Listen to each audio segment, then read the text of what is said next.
welcome to the podcast Uncut. In the building, man. We got my man Jarrell Solo in all the way from San Antonio, Texas. Man, how you doing, my guy? I'm feeling great, man. It's hump day. I'm ready to talk some sports. How you doing up there, brother?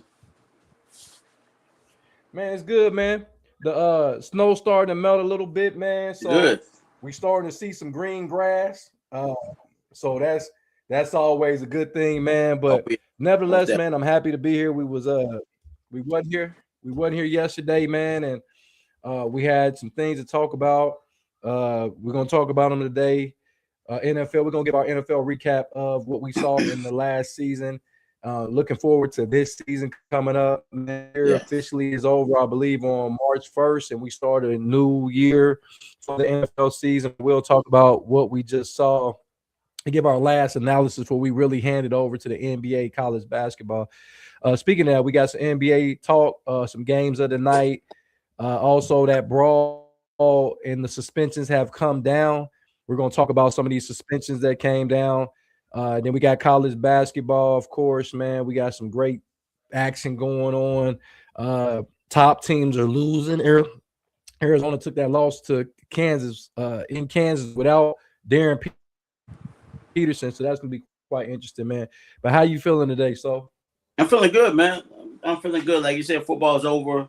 Basketball, baseball will be starting in another month or so. So, yeah, we got a lot to talk about.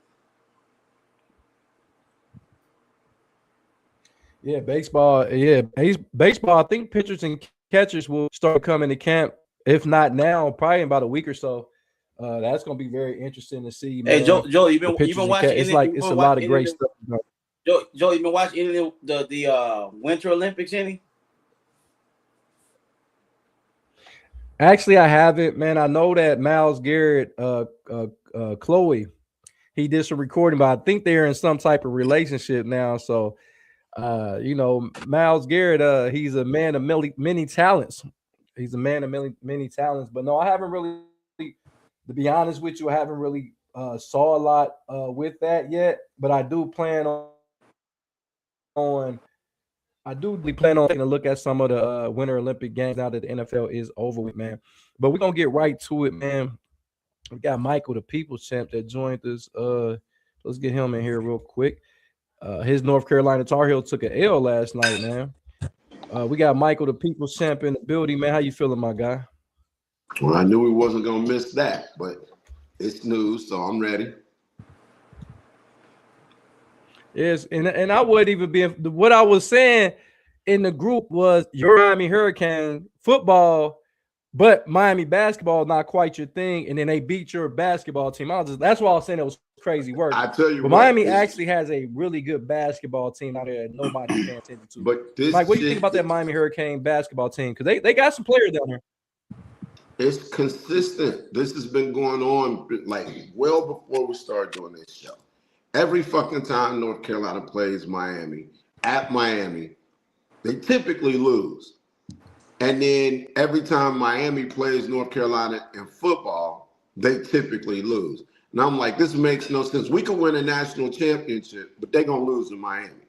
And then following the Duke game, I really knew that we might be in trouble on this road game. I thought the game was at home initially, then I found out I was on the road. Miami played well enough to win at home.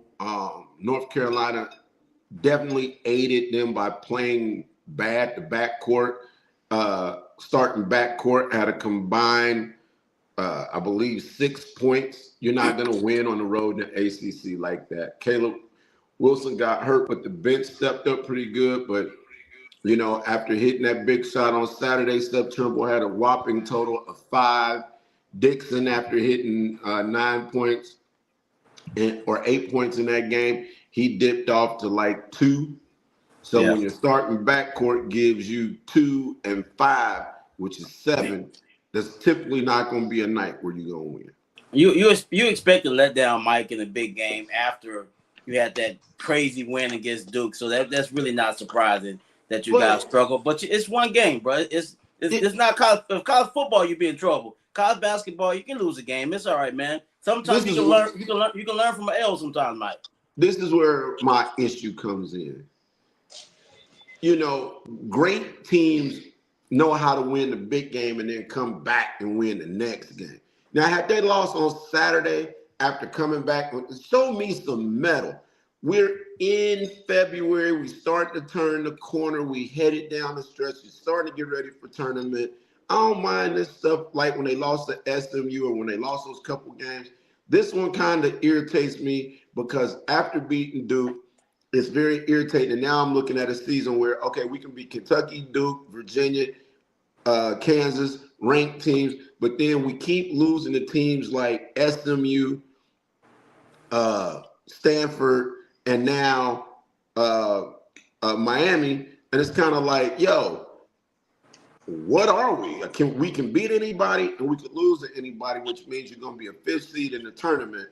And that's a hard road to hoe if that plays out that way. And that's what Donald was saying about Duke. But let's get right to it, man. Let's go over here, Soul on Sports. Let's talk about the NFL, recapping the NFL season, man. The Seattle Seahawks are the champion. They'll be going into next season as a reigning champion. The last champion was the Eagles, Philadelphia Eagles. What's up to my man King Minks in the building? He said, "What's up to the fam?" So what was your analysis of this season, man? What did you take away from it? Just because you're on top the year before, that don't mean you're gonna stay up there. You know, like you girl get on top sometimes. She get them weak knees after so many strokes. She can only stay up there so long. So that's what's so great about the NFL, man. You guys agree? From year to year, we don't know teams that come out of nowhere. There's nobody in the world that picks Seattle and New England in the Super Bowl. If you did, I need you to pick my lottery numbers for me. So it was a great season, very entertaining. Just what we expected. I mean, I didn't see anything that was outlandish. I think some guys that need to retire, Aaron Rodgers and some of the other players, the great Bobby Wagner, some of these other players need to. I think it might be time for them to just hang up their cleats. But it was a great NFL season. I'm looking forward to next year's. Okay, Mike, what did you think about this season? Like what was your recap of the NFL season this year? Well, I'm gonna chime in on something that Soul said, and it's a question before I answer this question. Why is it okay for them to get on top and tap out after with weak knees, but you let us tap out and we got to hold our own body weight? Sometimes you got to hold their big thighs up and all kinds of stuff. Just, you know, do your thing. And I got to go 35, 45, 55 minutes. Come back, flip me over, toss me around, lift me up, smack my ass, grab my hair. Why is it okay? Mike, that's not okay, but that's why you got to go to the gym, brother. That way you can represent at all times. Well, so I tell you this, I'm very happy. Yesterday I did some research. I've really been on this fitness kick since the beginning of the year. I had to get this dad bod up off me. It's almost time to take some vacations and shit. And I really, want to do my thing for the 50 and up. And I found out yesterday that the average general population of men, if you take all the men in the United States, only 10% of men in the United States can bench press 200 pounds.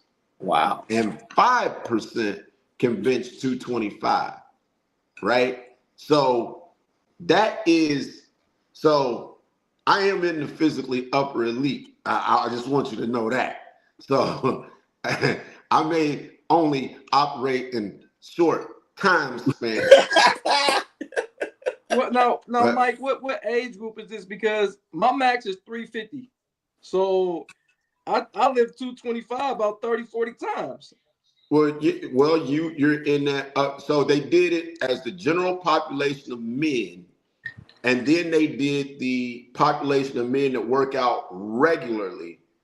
Then that's the group you would be in, and you still would be in the upper echelon, because I was only in the 50 percentile for regular gym people that go to the gym, what you consider regularly, right? Yeah. And I'm past that phase of my life where I'm really trying. I just was kind of doing some research because I want to get back to where I can do 225, because that's the NFL benchmark for strength, right? So I was working on getting back to doing that, being able to do that multiple times per se. And I started looking up these numbers, and I was like, wow, I didn't even know that. Like, I'm much stronger than I ever thought compared to, regular everyday Joes. But there's 30-year-olds in terrible shape, bro. Believe me. Hey, sometimes, Mike, they got to be too something to do something, and you better be ready to go, baby boy. You better be ready. Go ahead, talk to me about the season. As long as he's 5'7" and up, we can do 2 something. Hey, listen. It's all about where the weight is. Hey, listen. You know what I'm saying? Hey, ladies, if you 2 something, we gonna do something. I'm just gonna tell y'all that shit right there. Well, I'm glad you're there for the people, because the people champs taps out at a certain dimension. Hey, Joe, you like them heavy Chevys? Listen, man. Hey, I don't discriminate. I take a little body Benz. Or I take a big body Benz. It don't matter to me, baby. It's gonna be a Benz. Let's go. But in our town, so there is like when I was doing my thing, and there would be this one young lady. She's younger than me. She's about Jody's age. She's about 5'8", 5'9", and she's a Mandisa. Like, in my mind, I'm thinking she's too heavy. But when I'm looking at her, I'm like, this waistline, how can you even be built like this?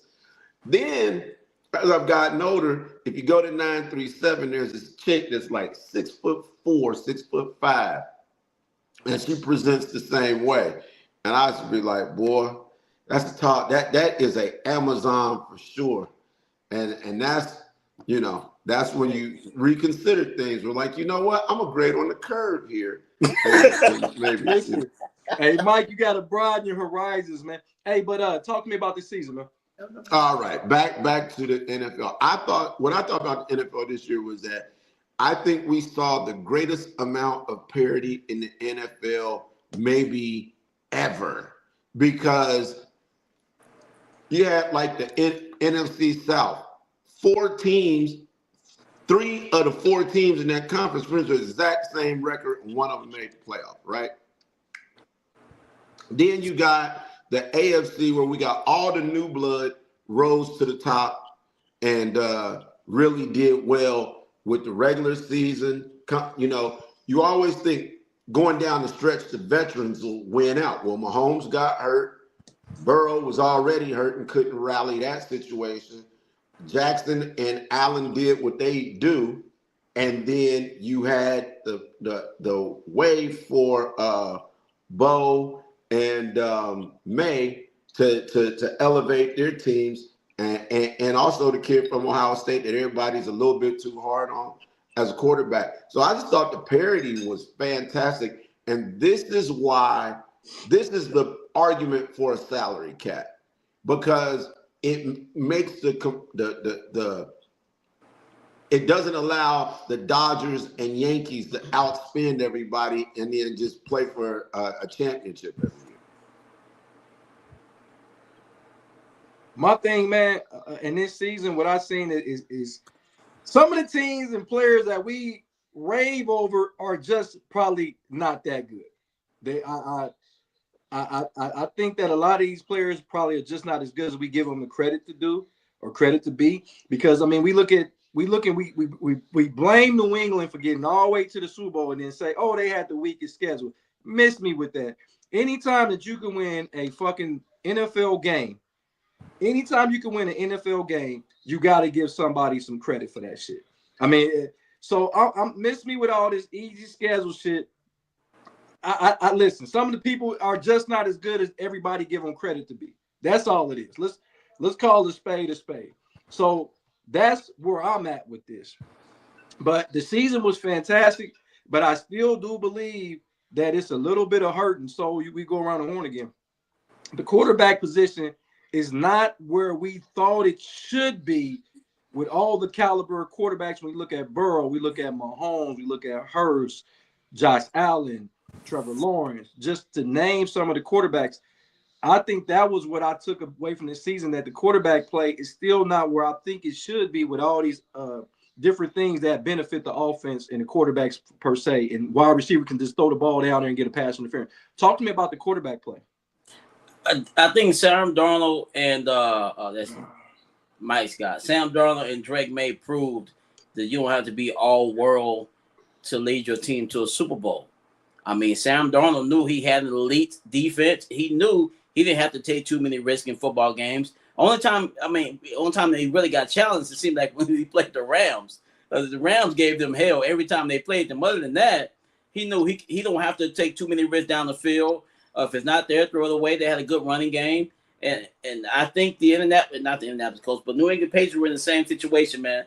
I think we need to get back to more balance on these teams, Joe. They're putting too much pressure on these quarterbacks. I know we pay them a lot of money, but I think it's too much asking these quarterbacks sometimes to carry these teams that don't have the talent around them to lead them to a Super Bowl. We have to think about that sometimes. We sit there and say this guy and that guy. Sometimes it's the other players around them, not necessarily the quarterbacks. Okay. Mike, what do you think about the quarterback play as a whole this season? Of course, you just named some of the guys. Patrick Mahomes getting hurt. That's probably why, but they was already out there. And that was a game that eliminated them. Joe Burrow got hurt, but even he had some bad games when he came back. He had some bad games before he even went out. Just Jalen Hurts was ridiculed all season. Like I said, Sam Darnold had some moments where we questioned because he had 7 turnovers against the Rams in the 2 games alone. So it was some question marks, but he wins the Super Bowl. Do you think the quarterback play is where it needs to be at going into 2026-27 season? Well, Sam Darnold, I stood behind from day one. Still behind him, Mike? Right. For this season, from the beginning of the season all the way to the end, no matter, because quarterbacks are going to turn the ball over. They're going to throw interceptions. It's going to happen unless they're having a career year, and you're only going to have that every blue moon.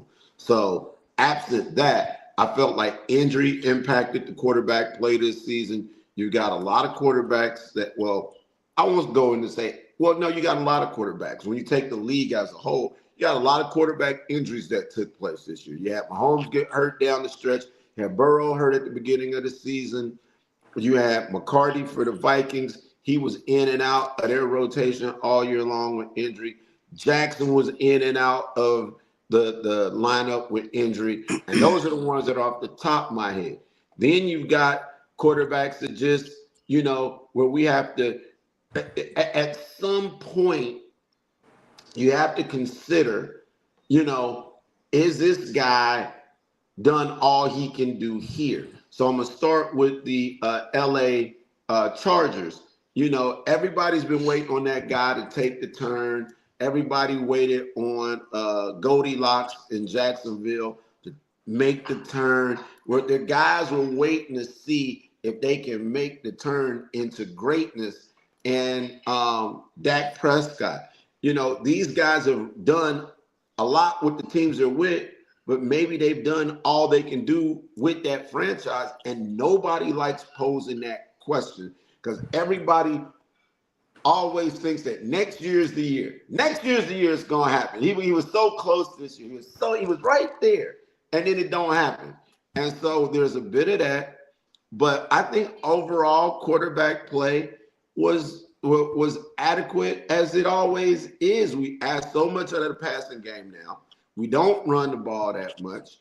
The offense has every advantage in throwing, but in throwing, guess what? Defenses have gotten better with coverages and pressures and mixed pressures and coverages. What they're doing now, post-snap read, sending guys from all angles, from everywhere, just breaking all the laws of coverage, actually, is really what it is. Figuring either we can get to you before you can get back to that read and taking gambles like that. And right now it's working. Football is cyclical. So at some points, offenses are going to be up and the defense catches up. And the offense goes in another direction and quarterbacks are all caught in the middle of that.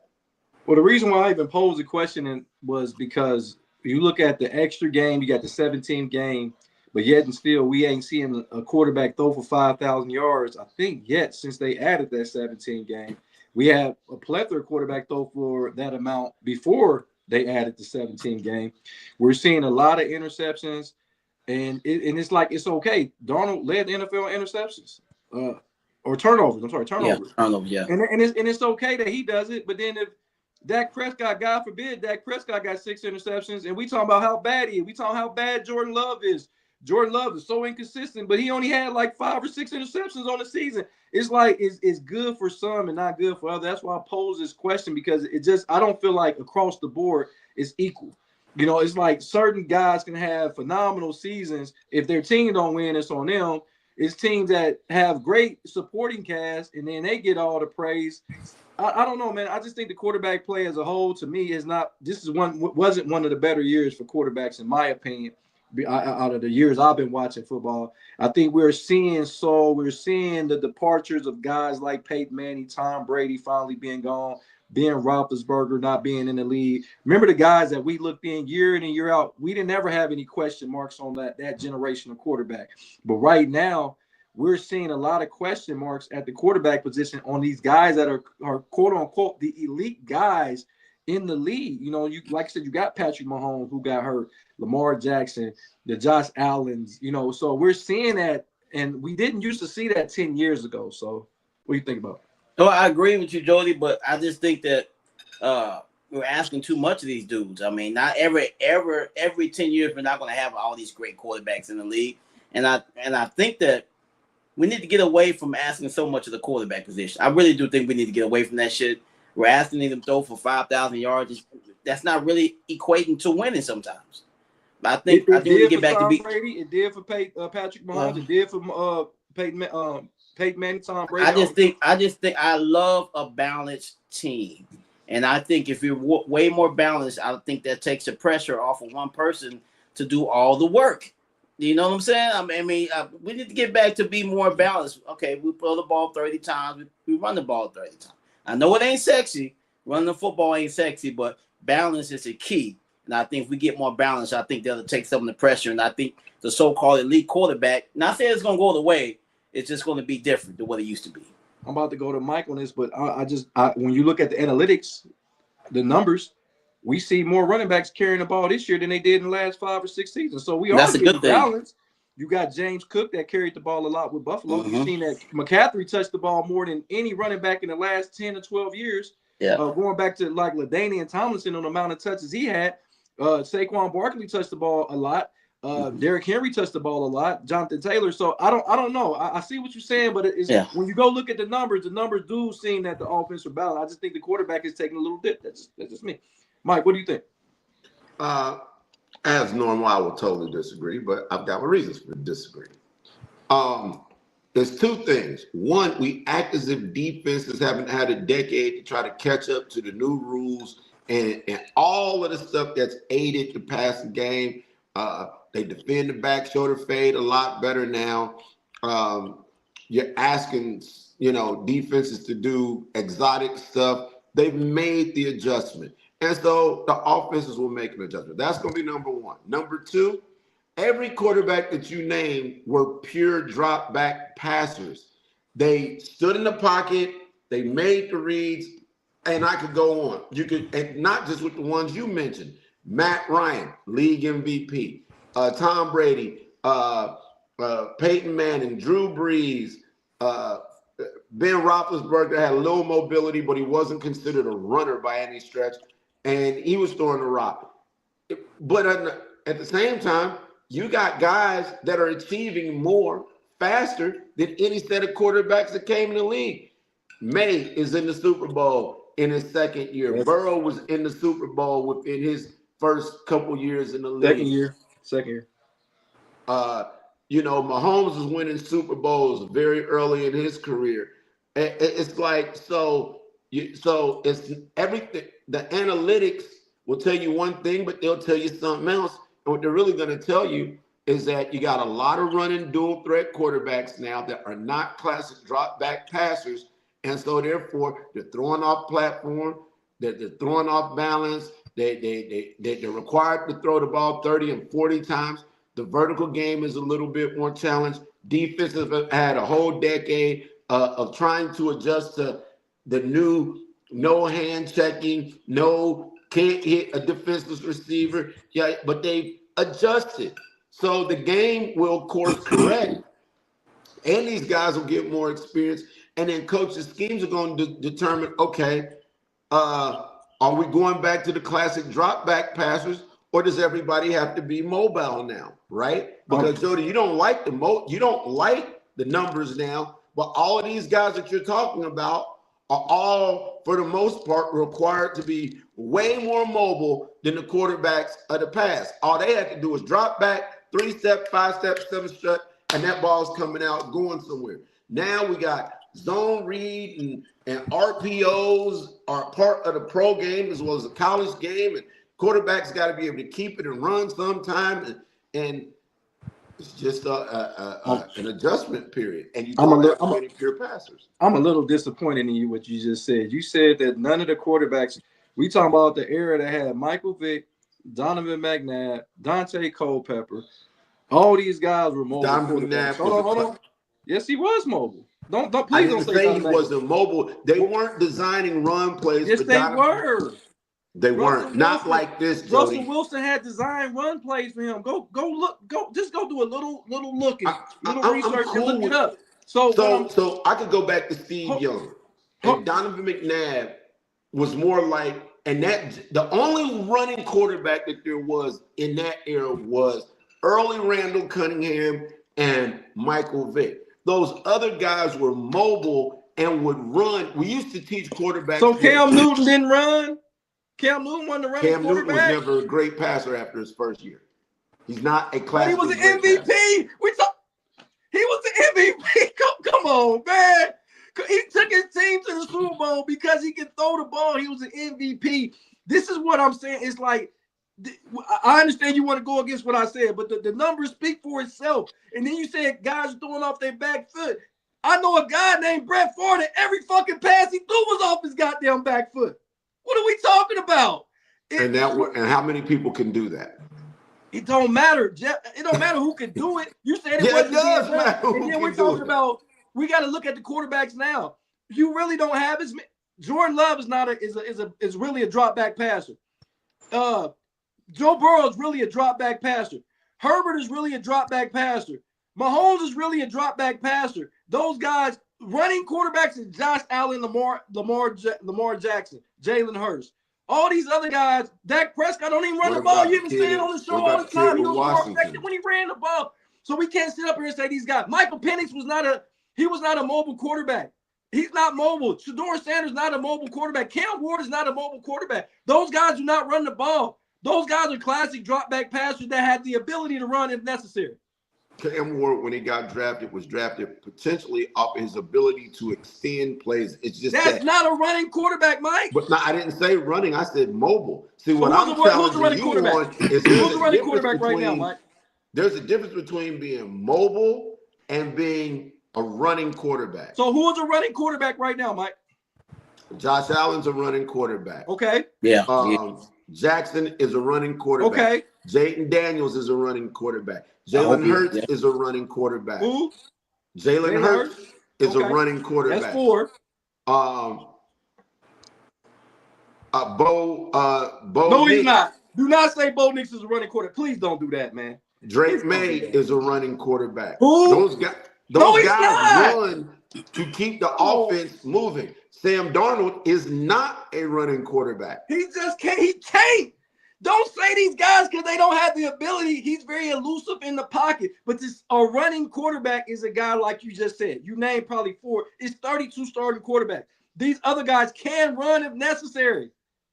Justin Herbert can run if necessary. Go ahead. But when you I agree. Most of them can.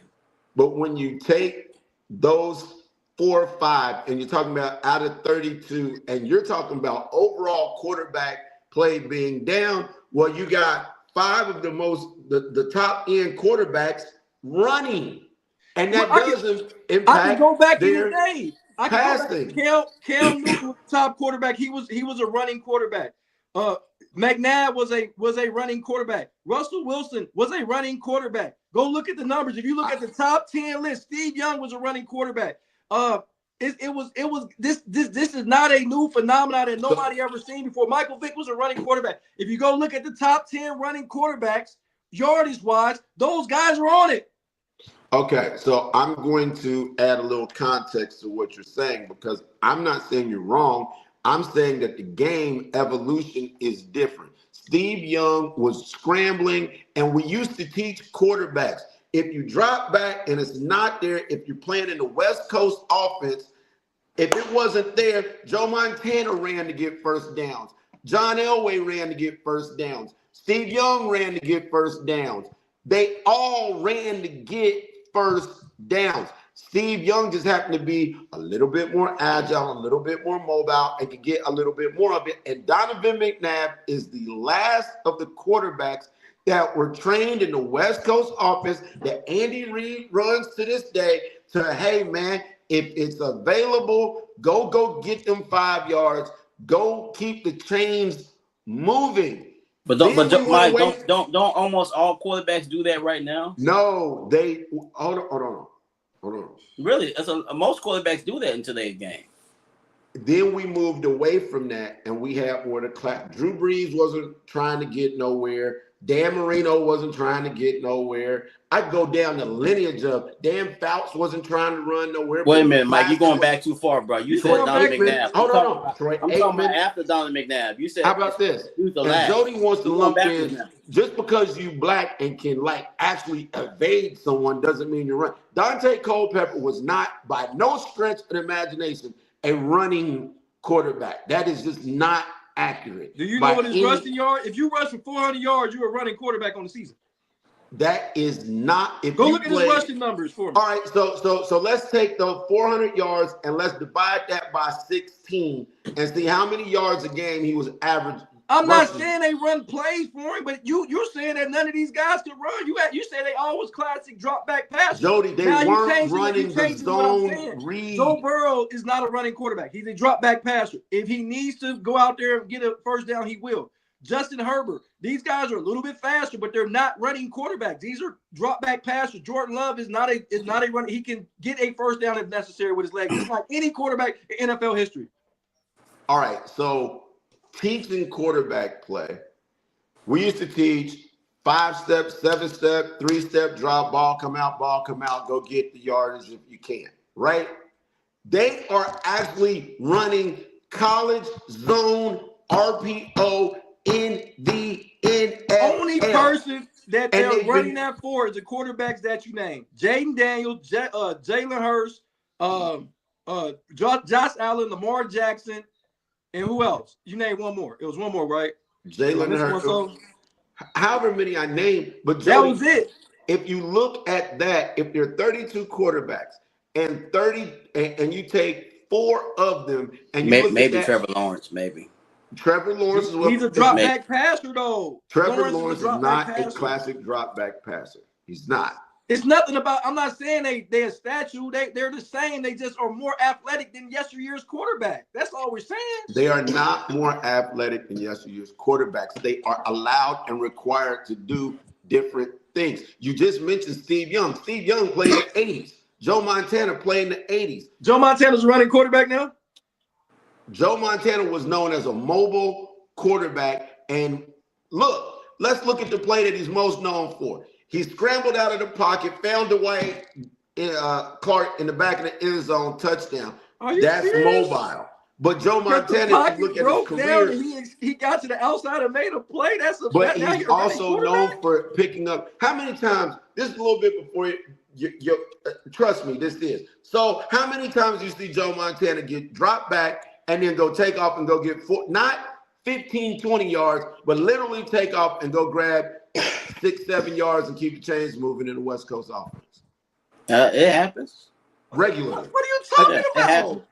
It happened. What we're saying, every quarterback has done that. If somebody runs man to man, everybody turns their back to the pocket breakdown, they're going to take off. Peyton Manning could not do that. Dan Marino could not do that.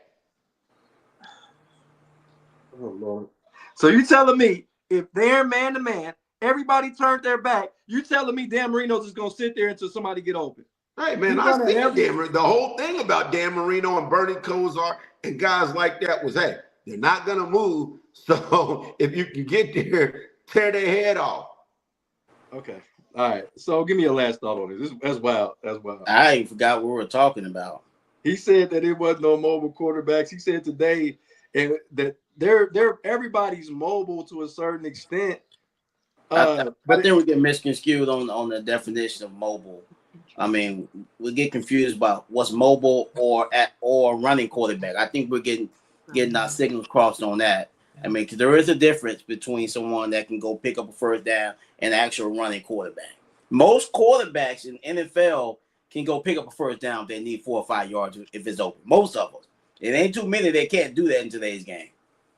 That's all I'm saying. Yeah. But if you talk about a class, and I don't even really at this juncture, if you look at Josh Allen, because a lot of people don't look at Josh Allen being a running quarterback, they look at him being a mobile quarterback, even though he has the most rushing touchdowns.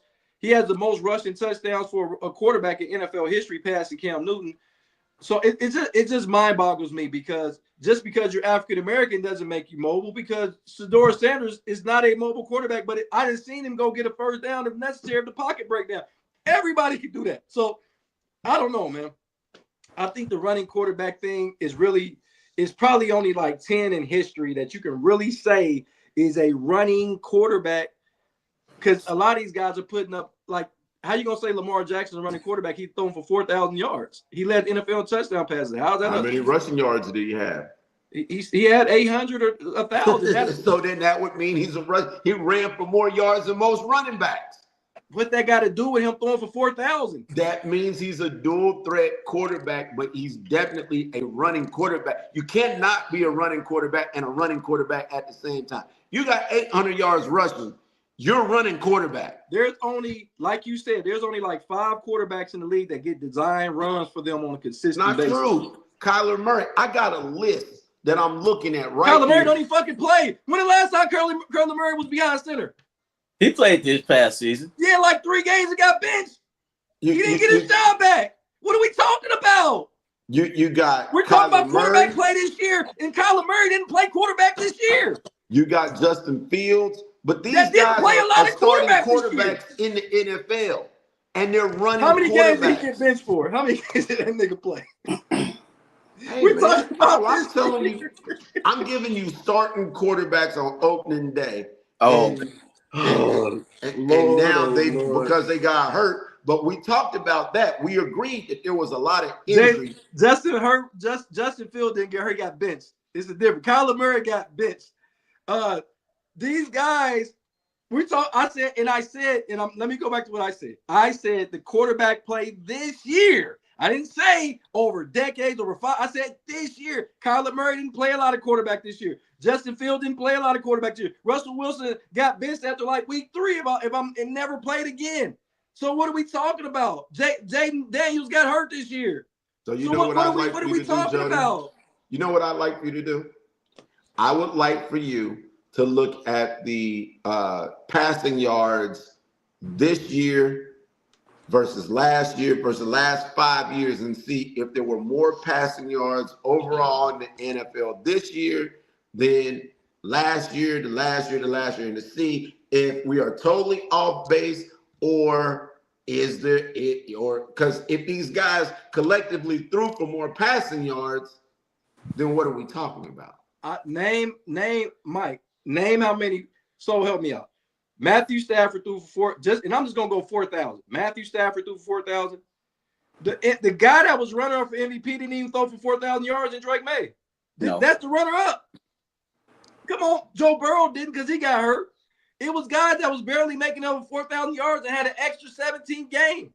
Bo Nix didn't go for 3,000. Caleb Williams didn't go for 4,000. And so how are we going to say collectively as a quarterback that they threw for more yards? But because you had different quarterbacks that ended up playing for these guys. Mac Jones played a significant amount of games. Why? Because Brock Purdy was hurt off and on all year. And when you look at the number of quarterbacks that were injured this year that required other quarterbacks, we had like 3 40-year-old quarterbacks playing at one point in time. Like, that's not happening in the NFL. That's my point, Mike. My point is because they were hurt. This season, quarterback play wasn't as good. Why can't you just admit what I can say? Quarterback play overall wasn't as good as yesterday. I don't know that what you're saying is accurate if there were more passing yards overall this year than last year. If there were more passing yards this year than last year, then it wasn't the passing. It may have been who was passing, and maybe nobody individually had a historic year passing the ball. But passing the ball. We throw the ball 60% of the time in the NFL at this point. So the opportunities to throw are exceedingly high, which means that you're going to have more completions, more yards, and all that. No matter who throws it. Do you realize Drake May, I think, had one 300-yard passing game all season, and he was a runner-up for MVP? Do you realize Sam Darnold, I think, only had like 2 300-yard games all year, and he's a Super Bowl winning quarterback? Like, even guys that played every game wasn't lighting it up. Justin Herbert played every game down there this year. He didn't miss, even when he broke his hand, he didn't miss a lot of games. Bo Nix didn't miss no games. What do we talk? Jordan Love missed about 3 or 4 games, not enough where he shouldn't have at least threw for 4,000 yards. But 3 or 4 games is a lot of games when you're trying to get to 4,000. Okay, really? So you're really only missing 2 games. If you're looking at the grand scheme of things, 16 games is the threshold. So if you miss 2 games, you should still be over 4,000 yards. If you play 14 games, you should still be going for 4,000 yards. If you're playing 17 games, you're playing 17 games. If you hurt 3 or 4 of those games and got hurt in the game where you initially got hurt, right? You didn't play that whole game. 3,000 yards and he played every game. What are we talking about? That quarterback may have had a down year, but a quarterback have a down year doesn't mean that the quarterback position had a down year. How many did Josh Allen back-to-back seasons didn't throw for 4,000 yards in back-to-back years? He won an MVP and didn't throw for 4,000 yards. He didn't throw for 4,000 yards this year, I don't believe. And if he did, it was slightly over. So what are we talking about? Like, seriously, only person that went over 4,000 yards easily was Matthew Stafford, Dak Prescott, because Jalen Hurts didn't see 4,000 yards. No. Not even fucking close. Come on, man. I know you want to go against me. I just said the quarterback play as a whole was down this year. That's all I said. Okay. Can't hear you, Mike. I'm working with my data analysis right now to try to get the proper perspective. I can help you. I know you want to be right, but Lamar Jackson. I'm only seeking out passing yards. I'm only seeking out how many total passing yards were in the NFL this year. I'm naming guys that didn't even throw for 4,000. We can go down the list. Tua got benched. He didn't throw for 4,000, but he played a significant amount of games. Josh Allen, I don't think if he did, it was a little bit over 4,000. Justin Fields got benched. They didn't throw for 4,000. Josh Allen, not Josh Allen, I'm sorry. Drake May, I think if he did, it was slightly over 4,000. Joe Burrow didn't. Shador Sanders didn't. Aaron Rodgers, I don't think he did. What are we talking about? What are we talking about here, man? We go down the list. Patrick Mahomes didn't. The Raiders, I don't care who played quarterback with the Raiders. None of them motherfuckers can play. So Jody, what would you do? How would you feel if there are more passing yards that were thrown for this year in the NFL than passing yards last year in the NFL? I said quarterback play so Joe Burrow, did he have a good season this year, Mike? For when he played, numerically, yes. Okay. The motherfucker missed half the fucking year. He didn't have a good season. But he didn't. He was hurt. Beginning of this, I talked about injury. Right, and that impacts quarterback play. That impacts total numbers. Doesn't mean that when I got back, I played bad as quarterback. Okay. Okay. I know you want to be right. I get it. Eagles Philly said, good evening, good brothers. Keep doing your thing. Stay safe and stay blessed. Did y'all know that Juju went to the same high school as LeBron James' two sons? Yeah, they went to Santa Clara? What is it? Seattle, right? Yeah, Sierra Canyon or something like that. That's a prep school. And Mike, we got a question. King Ming said, do you consider Big Ben as a running quarterback? I really don't, because he extended a lot of plays. It's hard to tackle. I consider him a mobile quarterback, but not a running quarterback. No. Okay. Like I said, I don't know what you want to consider, because I only think there's really, if you look at the decade or over the course of NFL, actual running quarterbacks that was a better runner than passer, there's not a lot of those guys. I know we want to paint the picture that it is. Maybe Michael Vick, but Michael Vick could throw the ball at the end of his career. He became a very good passer towards the end of his career. Russell Wilson is a scrambling quarterback. I don't think he was a running or he was a scrambler, but I like far as just a guy that ran the ball and was just a dominant running quarterback. There's really none in history, in my opinion. I think the better word to use is dual threat. You know, because like you said, Joe, you say running quarterback, you think that's all they can do, and we already know most of these guys can do both. Yeah, and you're right. That's what it is. But it's not. It's the thing about it. So it's not more yesterday, and I'm gonna go with the 90s up than it is today. They're about the same. There was a lot. That's when they was started because Rich Gannon was a guy that could do those things too. Remember, Rich Gannon was a mobile quarterback when he started getting in there. It was guys that were mobile quarterbacks. McNabb, you know what I'm saying? And then it was your classic drop backpack. Kurt Warner was a classic drop back. Because if you want to think about that, Brett Favre was a mobile quarterback. If you want to say it like that. So I don't know. Tom Brady, he was a classic drop back passer. I get all that, but I mean, it is what it is. Randall Cunningham could do, but that's what I'm saying. Randall Cunningham could do both. It wasn't a quarterback that if you put him out there, you're not going to guard the wide receivers because that'll be a wildcat. You might as well call it wildcat, right? If that's all he could do. Who was the guy that plays quarterback for the Saints? He's kind of quarterbacks last, tight ends last, running back. Are you talking about Taysom Hill? Yeah, now that motherfucker running quarterback. He come out there. You know damn well he gonna run the ball. That's my point. And guess what they did with him? They changed his position. He became slash because he's not. If he played strictly quarterback, he wouldn't last long. No. Let me ask you this question: do quarterbacks in 2025 do quarterbacks have more rushing yards collectively than 2015? I don't know that. I don't know it to be true or not true because if you got Cam, because Cam Newton was still playing, and Cam Newton almost had 1,000 yards rushing. Yeah, but so was Tom Brady and Peyton Manning and a whole slew of quarterbacks.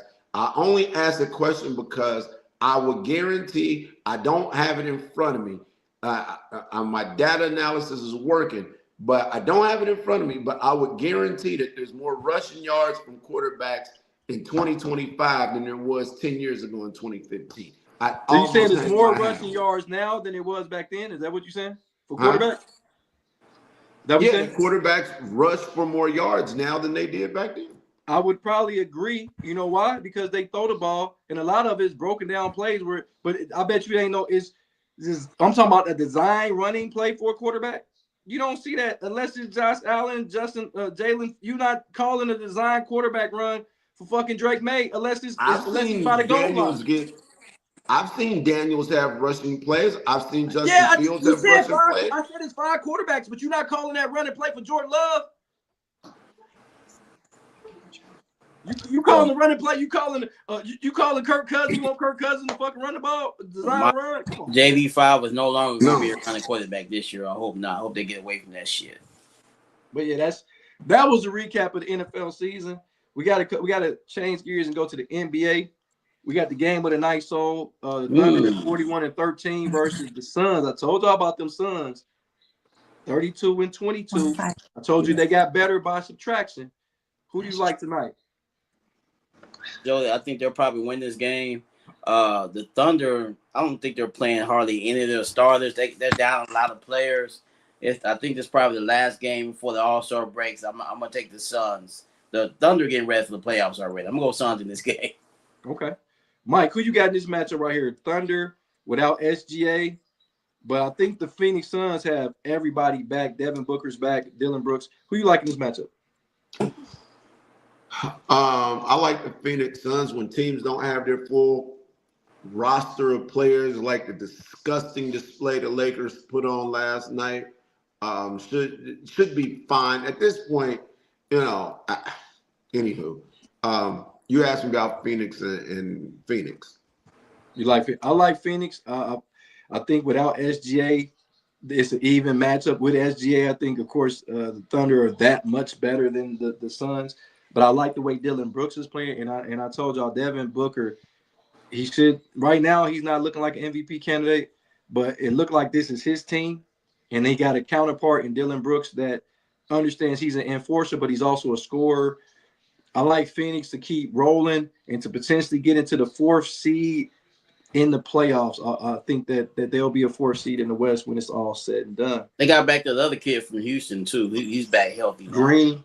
Yeah. He'll probably be out because he's gonna eat some cougar meat. He'll be right back out. That's some Lord have mercy. I don't know how he can focus. Did you see that she brought her 22-year-old son to watch her 22-year-old stepdad?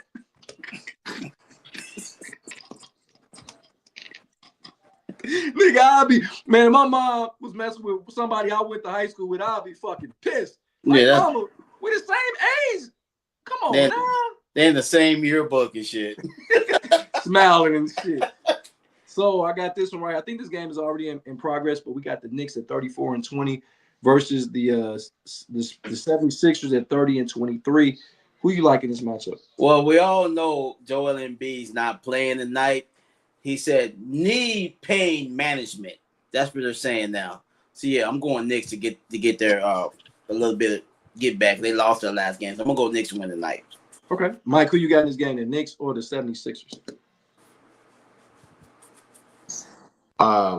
Say that again, Jody. Knicks or 76ers? The Knicks or the 76ers? Well, I tell you what, now, if everybody's playing, no. No, Embiid not playing. Embiid ain't playing. This is fucking impossible. You can't enjoy this fucking league, man. Nobody plays, and then you got this one motherfucker out here fighting everybody, and I pass. Okay.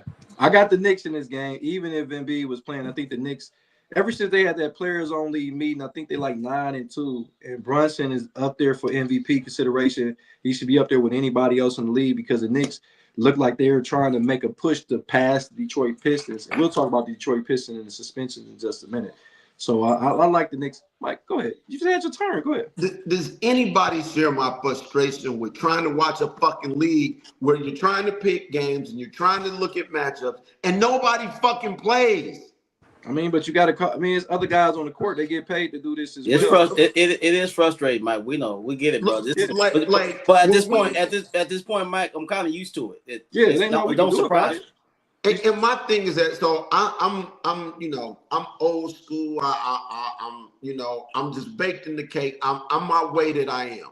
And I grew up and I used to look forward on TNT to the Bulls and the Hawks playing because I knew Dominique and Jordan was going to try to show out. I love the Lakers and Celtics because Bird going to try to show out. I like the Celtics in Philadelphia because probably going to be a fight. And Dr. J and Larry Bird going to kind of go back and forth for these things. Or Terry Cummings and the Milwaukee Bucks was the most boringest team, exciting team in the NBA. I'm just cut from a different club. I can't even Shaq and Kobe and those guys. I mean, they used to play. I don't understand. I can't buy into this not playing. But Mike, at what point are you going to understand that this is the NBA that we're going to have to enjoy? We're analysts, and we're just going to have to. Oh, I can tell you how I'm going to enjoy it. We're just going to have to adjust.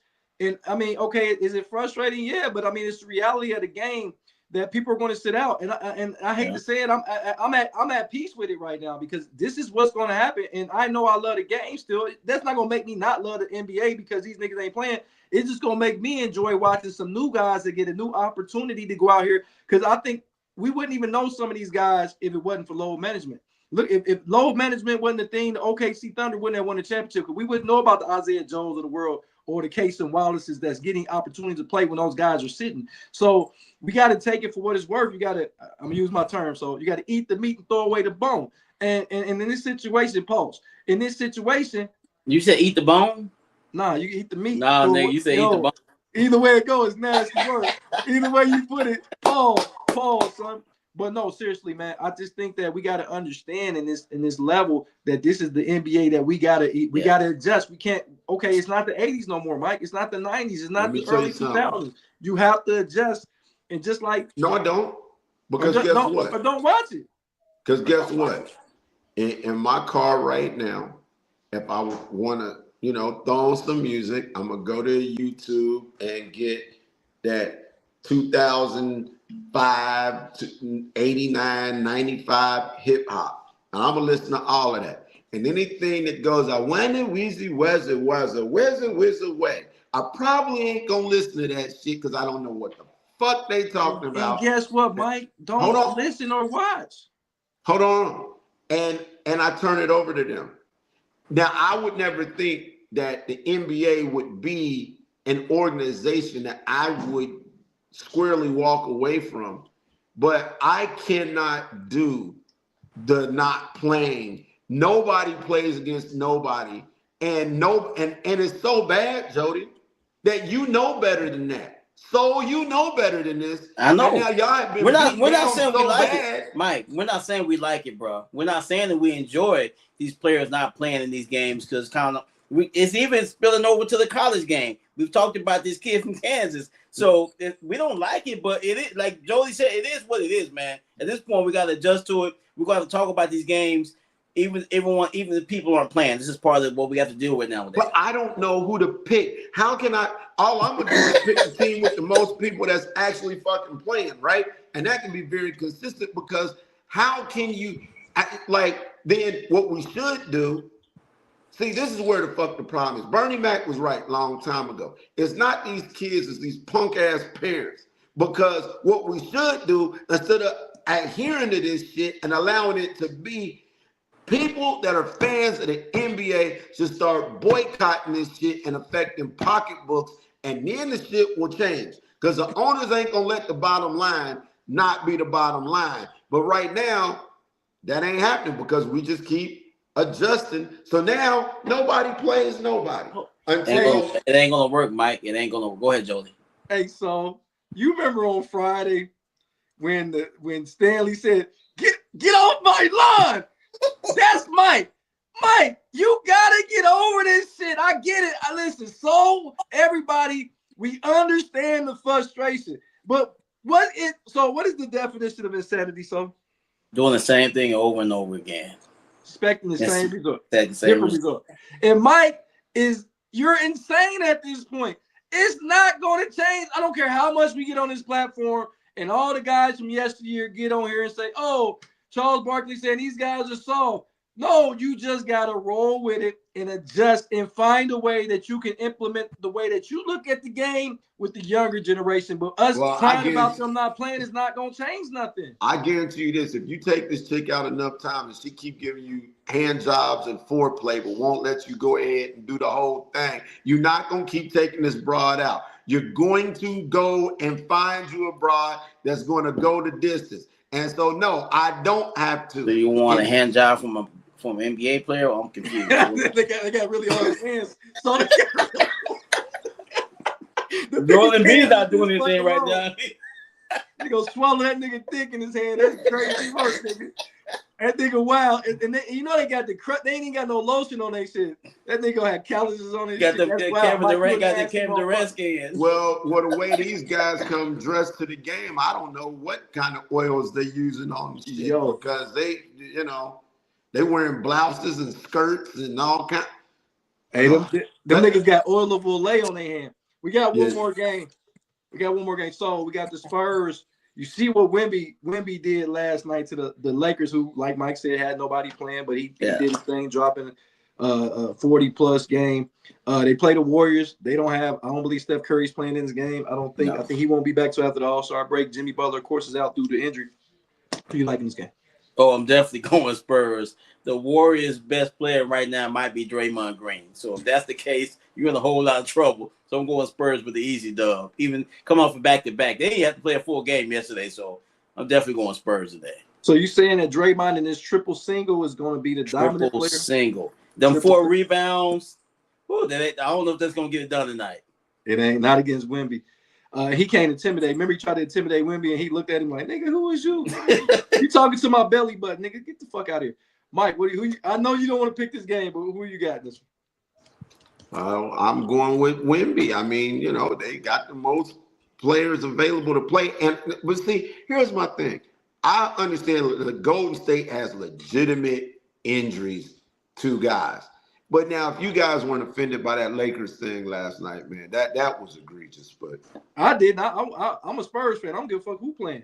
We gonna beat that ass because nobody knew but me that the Spurs was gonna be this good this year. You did say it. I told y'all. They gonna lose in the playoffs. We'll see. We don't know how that's gonna go. I got the Spurs in this game. Wemby right now look like he on a fucking mission, man. He had like 37 points at halftime. He had 25 points in the first quarter. So this guy, man, he's on a different planet. He really must be an extraterrestrial player. He is an alien, and he just dominating. I think he dominates whoever the Warriors put on the court today. Even if Steph Curry was playing, I still would pick the San Antonio Spurs. And Joe, you know what's scary about the Spurs again is that they have the Atlanta Hawks #1 pick, and it's unprotected. They say the Hawks fuck around and win the lottery. The Spurs can add another great player. So all this is still possible. That's crazy. Are you allowed to say extraterrestrial? Is that socially, politically correct these days? Yes. I mean, I don't know if we can actually call aliens extra. Is there not a new word we supposed to use? Alien life form? Hey, Mike, long as ICE don't pick him up, I'm okay. Are we supposed to call him Alf? Alf. Hey, so King Ming said Jody, So, and Mike got a real question for y'all. How can the NBA say to approve the G League like the MLB did the triple A and the double A? So do you think it could be saved? The G League? Yeah. What's wrong with the G League? He said it need to be saved. He basically, do you think it? Okay, the question: do you think it need to be saved? I guess that's a better question.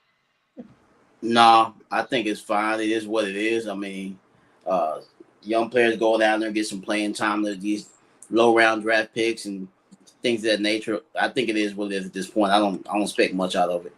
What do you think, Mike? Basketball is totally dysfunctional at this point, from top to bottom at this point. You got guys going to the G League and going back to college, and the court saying, well, maybe you can, maybe you can't. The G League, I don't know anybody that ever goes to the G League and becomes an all-star in the NBA. So if it happens, I don't know of anybody. And if you know of somebody that's an NBA all-star this year that started out in the G League and worked their way back up, because what I see the G League is a bunch of journeymen getting playing time in a league that may allow them to play on the roster at the end of the year, or if somebody gets hurt, you might get bumped up. But I don't see it being the developmental where you got a plethora of guys that come in from the G League after 2 years and become household names. I just don't see it that way. And if they're not doing that, then what is it for? I like the G League product. I think we get a lot of guys. G.G. Jackson, if you know about him, he came into the league. I think Casey Wallace had to play a few at that level. It's a lot of guys that get an opportunity to play. And then you think about it, the league is not all about guys coming and being stars in the NBA. Some of these guys, this is another form of them making a living and don't want to go overseas and play basketball. I think it's fantastic because a lot of guys that I knew that played, and Mike knew, and so guys like Andre Hudson had to go overseas, Chris Wright, those guys, Darnell Hoskins, my nephew's over there, DJ Hoskins. All these guys are playing overseas when they could have been playing at home. And I think if the G League was prevalent back in those days, guys that would probably go and play in those leagues would play in the G League and be able to stay home and be stateside and literally be able to see their families a little bit more. So it's not all about guys going into this league and all of a sudden you come out to be this finished product, because a lot of guys, if you don't get drafted in the league, it's going to be a lot of politics that follow it anyway. So it's not that these guys can't play. Do they fit the mold of what this team is trying to do? So I think the G League is fantastic right now. I think the G League gives them an opportunity to make good money, still play the game that they love, and then still got an opportunity if they dreams to get in the NBA, it's still open for them. You see what I'm saying? There are a lot of minor league baseball players that don't never go pro too. So right, and they have a good and make a good living too. So they make a damn good living. But Bronny plays in the G League and he'll hit 40 points a game, and then when he comes to NBA, he doesn't get in very often at all. And then some nights he looks like he might be okay. Like last night, he got extended playing time. He hit some jumpers. He has some assists. He actually looked like a ball player. But I just think that the G League, if I was looking at the G League efficiency, because if you look at minor league baseball efficiency, most guys play in the minor leagues and then become these great booming stars, right? the NBA is not set up like that. These guys do not elevate to be household names. Let me go against the grain. When we looking at AAA baseball, those guys that get drafted go immediately. You rarely see a young budding star not playing the minor leagues. That's why you see a better. That's why it looked like the minor leagues is producing the. I remember Joey Votto right here. So we got a team called the Dayton Dragons. Joey Votto actually played for the Dayton Dragons, but it's when he got drafted. None of these guys go immediately to the pros. You got to play in that league. So it looks like they're developing them. They already good when they got there. So, but Jody, what I'm saying, you're hitting the nail on the head.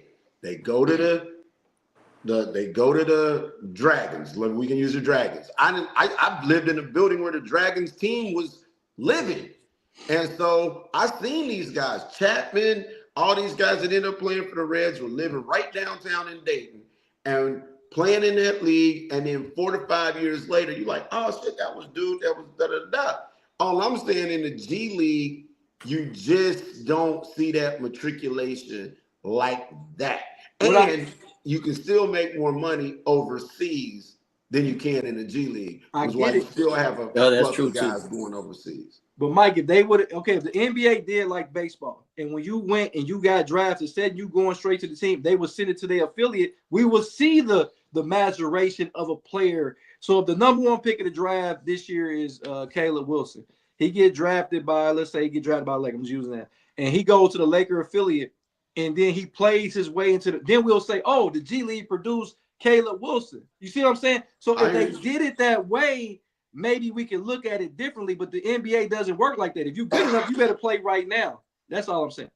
I agree with you 100%, which is why we're talking about how to fix the G League. And I'm like, there's not a formula to fixing the G League. The G League will just either exist or it won't. But there is no formula because, like, whoever takes this fucking Peterson from Kansas ain't going to send him to the G League till he can get over his cramps and then say, hey, we got to see. I actually was in a whole debate you guys know about earlier today about basically we should be happy that this motherfucker is holding Kansas hostage. Hey, so maybe they could send Peterson to Planned Parenthood.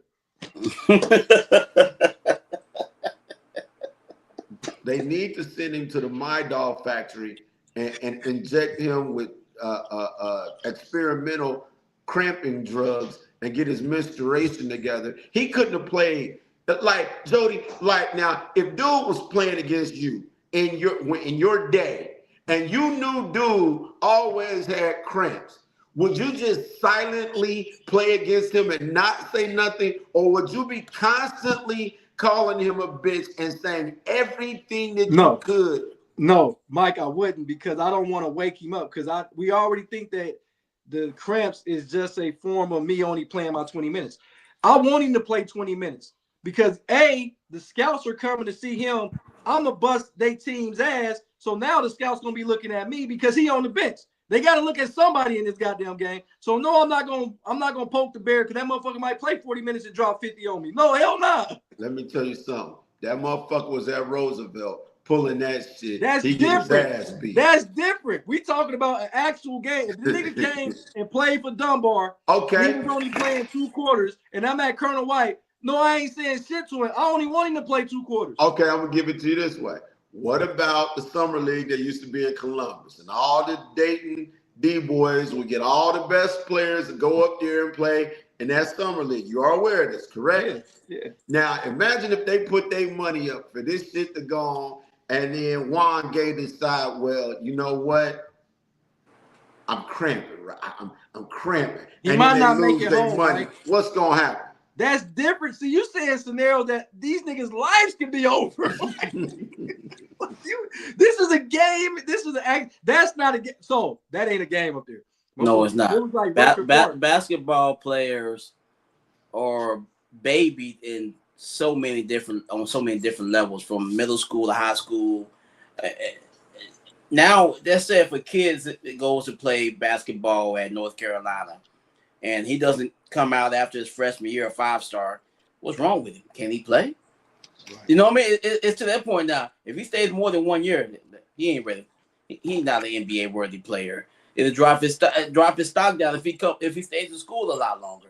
It's just the way basketball's set up now, and I don't like it. I'm gonna read these comments real quick. So it's a guy, Juwan State. We talked about Juwan State and played for UD, and he played for West Virginia. He got drafted up, I think, by Golden State. You know what they told him? And he was only 22. They said he was too old. They said that's why I'm like, he too old at 22 and 23 years of age. And that's what a lot of NBA teams are saying. Like, if you're not coming into the league 18, 19, you're too old.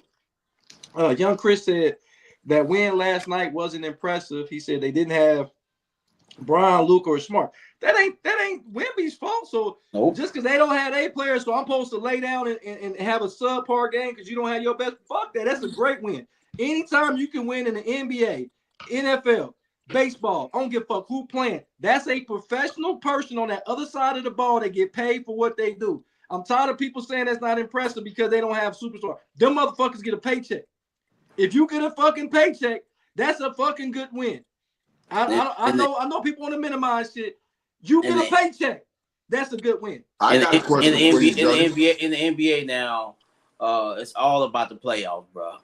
And these teams. I mean, I'm telling you, man, Oklahoma City right now looking forward to the playoffs. They ain't in the All-Star break yet. They've been resting players the whole goddamn since they figured out they weren't gonna break that fucking all-time wins record.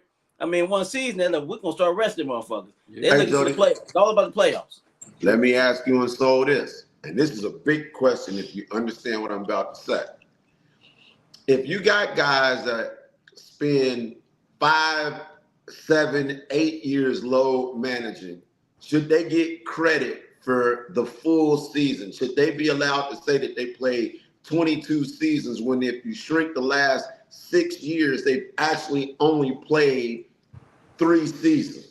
You sound like you're taking a shot at LeBron again. That's what. Right. It look like.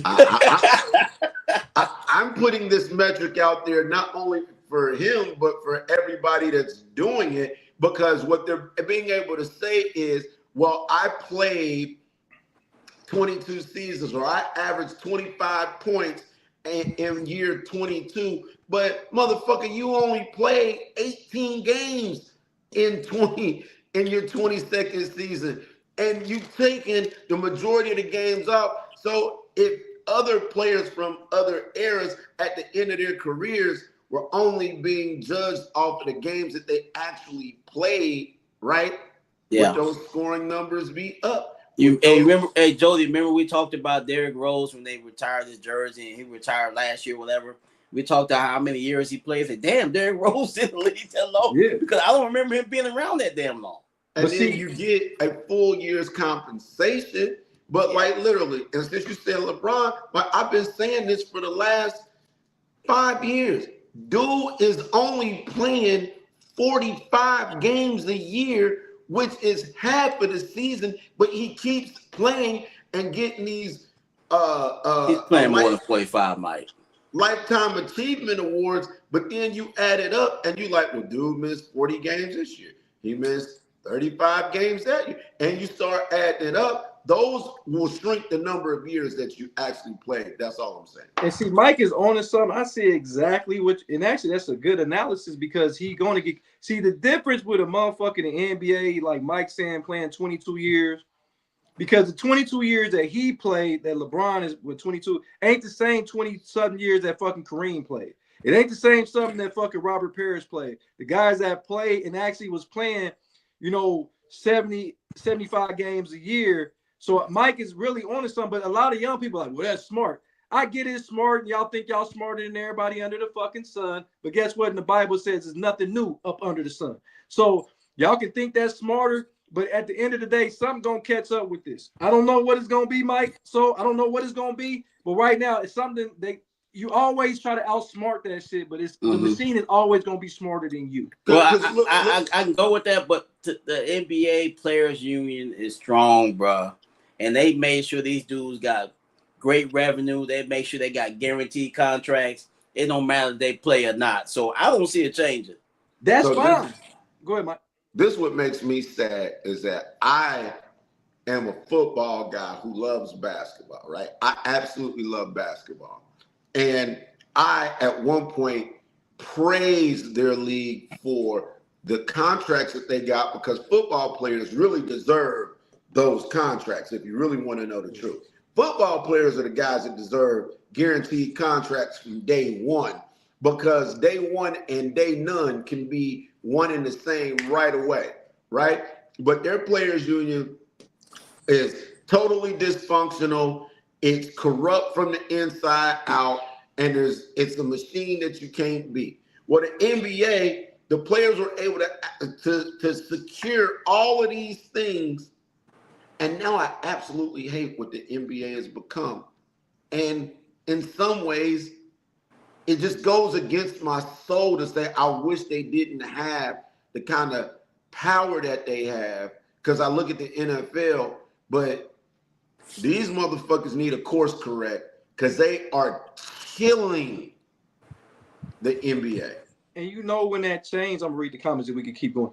You know when that changed? So it changed in the strike they had in the 98-99 season, where the shortened season where the Spurs won the championship. Mm-hmm. That's when you seen the name on the back of the jersey meant more than the name on the front of the jersey. Because that's what NFL, you love the Commanders. But if Jaden Daniels got traded to Green Bay, you still gonna love the Commanders. Oh yeah. But now people love LeBron. They're not Cavalier fans. They wasn't Miami Heat fans. They're not Laker fans. They're LeBron fans. And I think that's because in 1998, and like I said, young people, get your fucking money. Y'all figured out a way to get money. I'm not mad at y'all. But when I'm looking at it from a fan's perspective, I'm with Mike 110% behind him. Pause. Not behind you, Mike. Agreeing with you. Not going to be behind me. 110%. He didn't say just behind you. He said 110%. It means for the maximum effort standing behind you. Now you can hold. He's giving you all that he's got. You can film from behind. If you're holding the camera, you can film from behind. Yeah, that's great. I don't even want to do that. But what I'm saying is, from a holistic, where the stage of the game is at, the reason why, and Donald and young Chris, they'll get on here and other young people will be like, well, in this situation, they're doing this, they're doing that. And look, they are. And the revenue is higher than it's ever been, because I think we have more disposable income because of people's social media and all that stuff. You making people that are millionaires off of social media. So if you can pay somebody to put bots in there to make it look like your numbers are high, you can do that. You see what I'm saying? Look what Drake was doing. Drake was getting bots, and it looked like his album sales was passing Michael Jackson. You had to really look at Michael Jackson's numbers when he sold records, because it wasn't none of that. People really went out and they had to really go to the store and buy that shit. It wasn't no MP3 downloading CD. You had to go buy a fucking tape. And this motherfucker sold 25 million or billion, whatever fucking copies. So that's where no old heads like, oh, that's y'all talking old head stuff. No, y'all got smarter with How about this?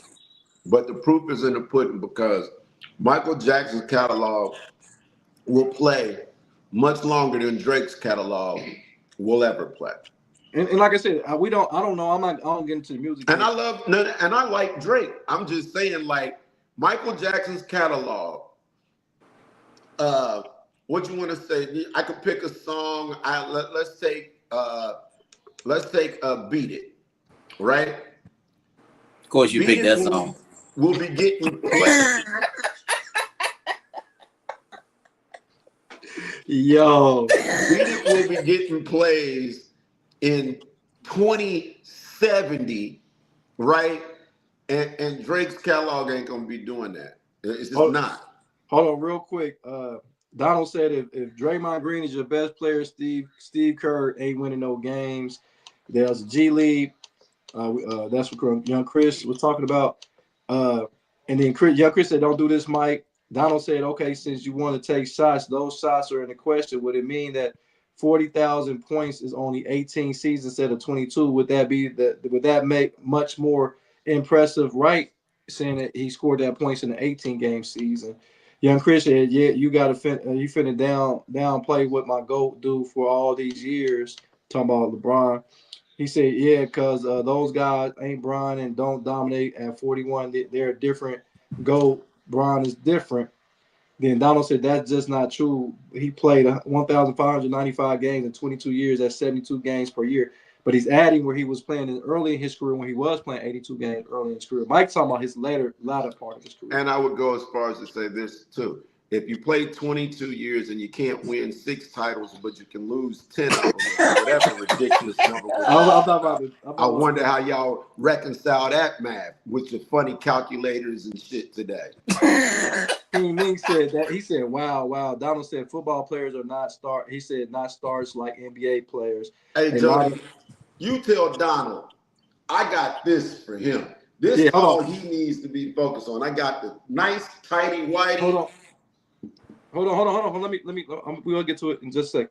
Donald said football players are not stars like NBA players. A lot of NFL great players can walk around, and only true fans will even know who they are. So they are not as valuable as individuals who are actually stars. NFL players are nobody. He said nobody's compared to the NBA players, so they don't get the guaranteed money like that. And then he said Jordan played 1,072 games in 15 years, which is 71 games a year. So LeBron actually played more than Jordan. So how's that for load management? And I know what Mike gonna say. He played 15 years and got 6 championships. He played 22 years and got 4 championships. I don't know about that math right there. That's crazy work.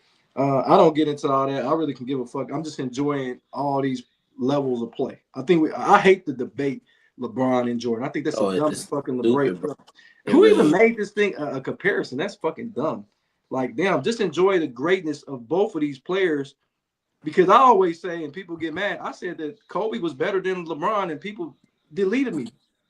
That's my opinion. I ain't saying LeBron a bum, but he ain't better than Kobe or Mike, in my opinion. That's just me, though.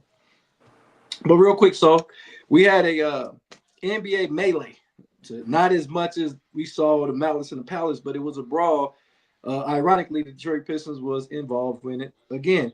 And some players, key players that was suspended, Isaiah Stewart, 7 games. He got the most. And I think it's because of his track history. Dorm, one of your all-stars, get 2 games. Mikal Bridges get 4 games. Just to name some of the ones that are very, very important vital to their teams.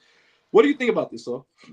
I think the late commissioner is rolling over as we speak in his grave. He's thinking 7 fucking games. This guy has been suspended. Stewart, I'm talking about. He's been suspended, I think, 6 times or so for fighting or doing some stupid shit in the NBA game, and he gets 7 games for throwing punches. It should have been minimum 20 for him. That's just my opinion.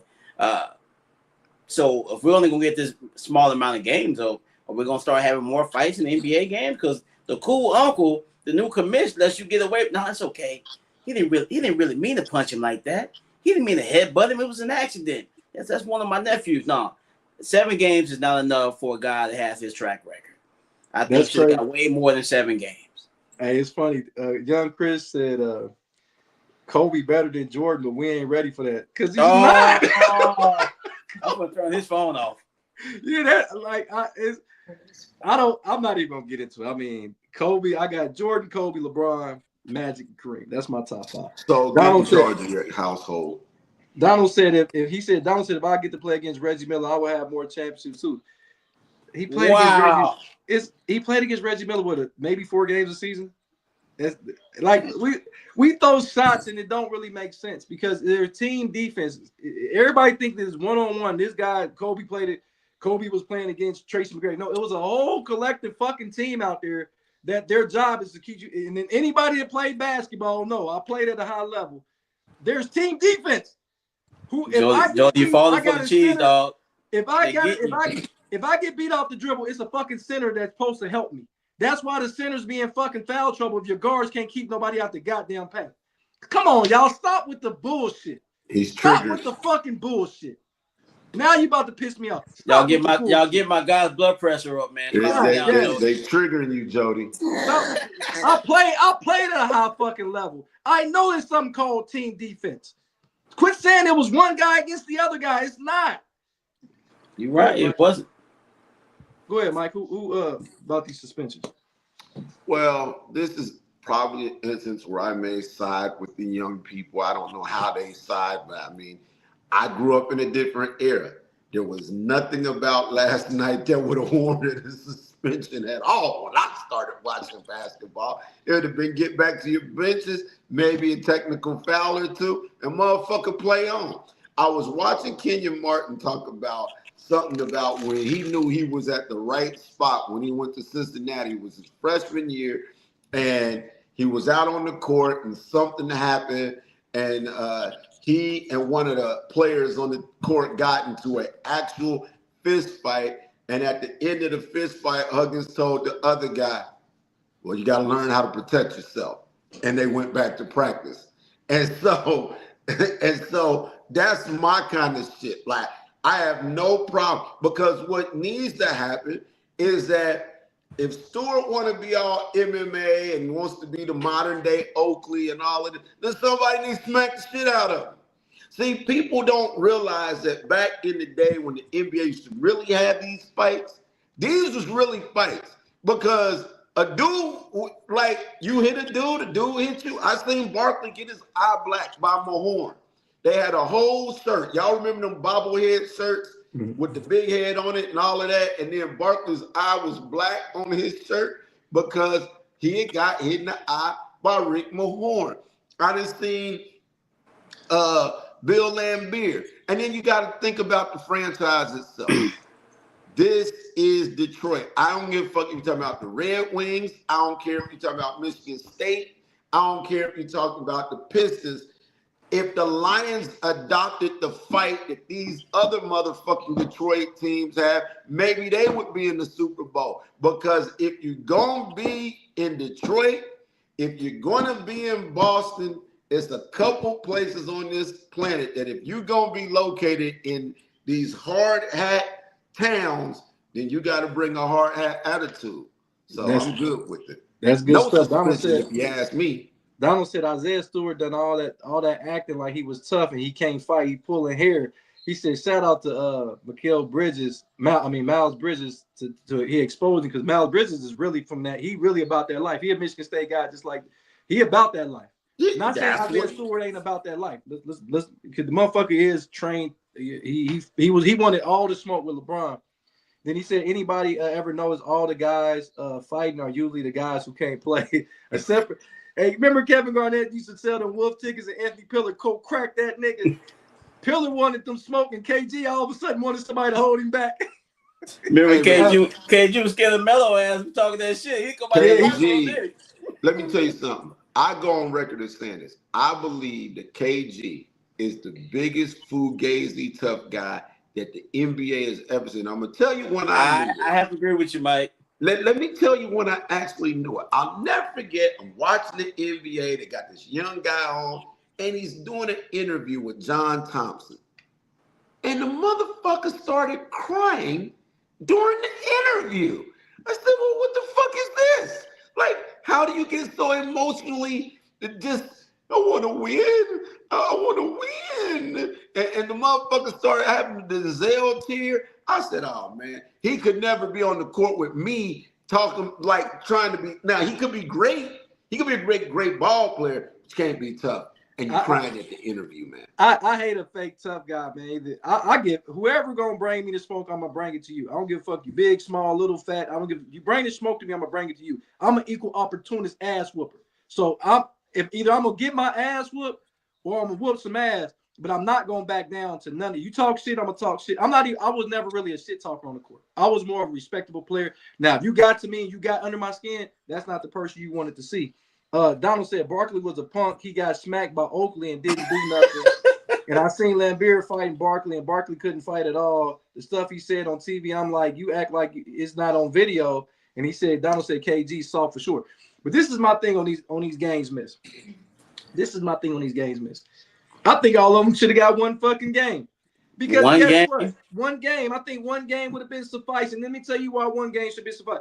It's crazy how they do these guys that play with high emotions. It's money on the line. People get paid. It's going to be emotions out there. People are going to fucking fight. Quit acting like these guys are church choir boys that don't get into melees. Because guess what? If this was fucking hockey, they would have let them fight and would have been in the penalty box and back in the goddamn game. So what is fucking different with the NBA or NFL or baseball getting the fights than it is with hockey? Why is it so acceptable for you to have an enforcer on your team in hockey That's their fucking job, is to go and fight, and everybody fucking cheer. But when it's an NBA player, they're thugs. They're oh my God, they wasn't raised right. So was the hockey motherfuckers not raised right? Because all they fucking do is fight. I watched the game to see them fucking fight. Stop with the bullshit. One game is suffice. All that other extra shit, long as nobody got fucking hurt, it's going to be emotions going to be high. It looked like both of those young teams can really start a rivalry because both of these teams look like they're going to be in the playoffs. I can't wait to see if Detroit play fucking Charlotte in the playoffs. Fuck all that suspension shit, man. That's weak shit. Let them niggas fight. I got a huge question, and this is a cultural question, and all our white friends can chime in. If you look at NASCAR and the racing gets going kind of funny and they all pull over to the side, I've seen guys fight right on the side of speeding cars. If it's hockey, it's fun to fight. If it's baseball, it's cool to clear the dugouts and everybody fights. And if you don't fight, your teammates will look at you sideways. About the only thing they cleaned up in baseball was if you being my guy, then your guy gonna get beat. Now they cleaned that up. They still do that shit too. Yeah, they kind of cleaned it up though, because motherfuckers was throwing. Once Randy Johnson and them got in the game, was throwing like 100, and so that motherfuckers. They said, well, we can't just have motherfuckers throwing the ball at people in retaliation. But that's about the only thing they clean up. Because I guarantee you, in spring training in the next couple of weeks, you're going to see fighting. When I was coaching, I never forget, there was a school that I went to where I was working with this program. I wasn't head coaching, but the coach invited me to the program to come be a part of it and to help with this program. And we were standing on the sideline, and we were like 6 days in the 2-a-days, physical contact, and there hadn't been one team fight. And he said, Mike, look at this shit. Now, he was a white guy. He's like, Mike, look at this shit. We ain't had one team fight yet.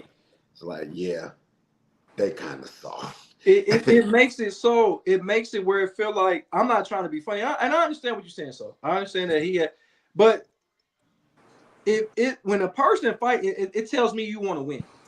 It tells me you got some emotional investment in this game.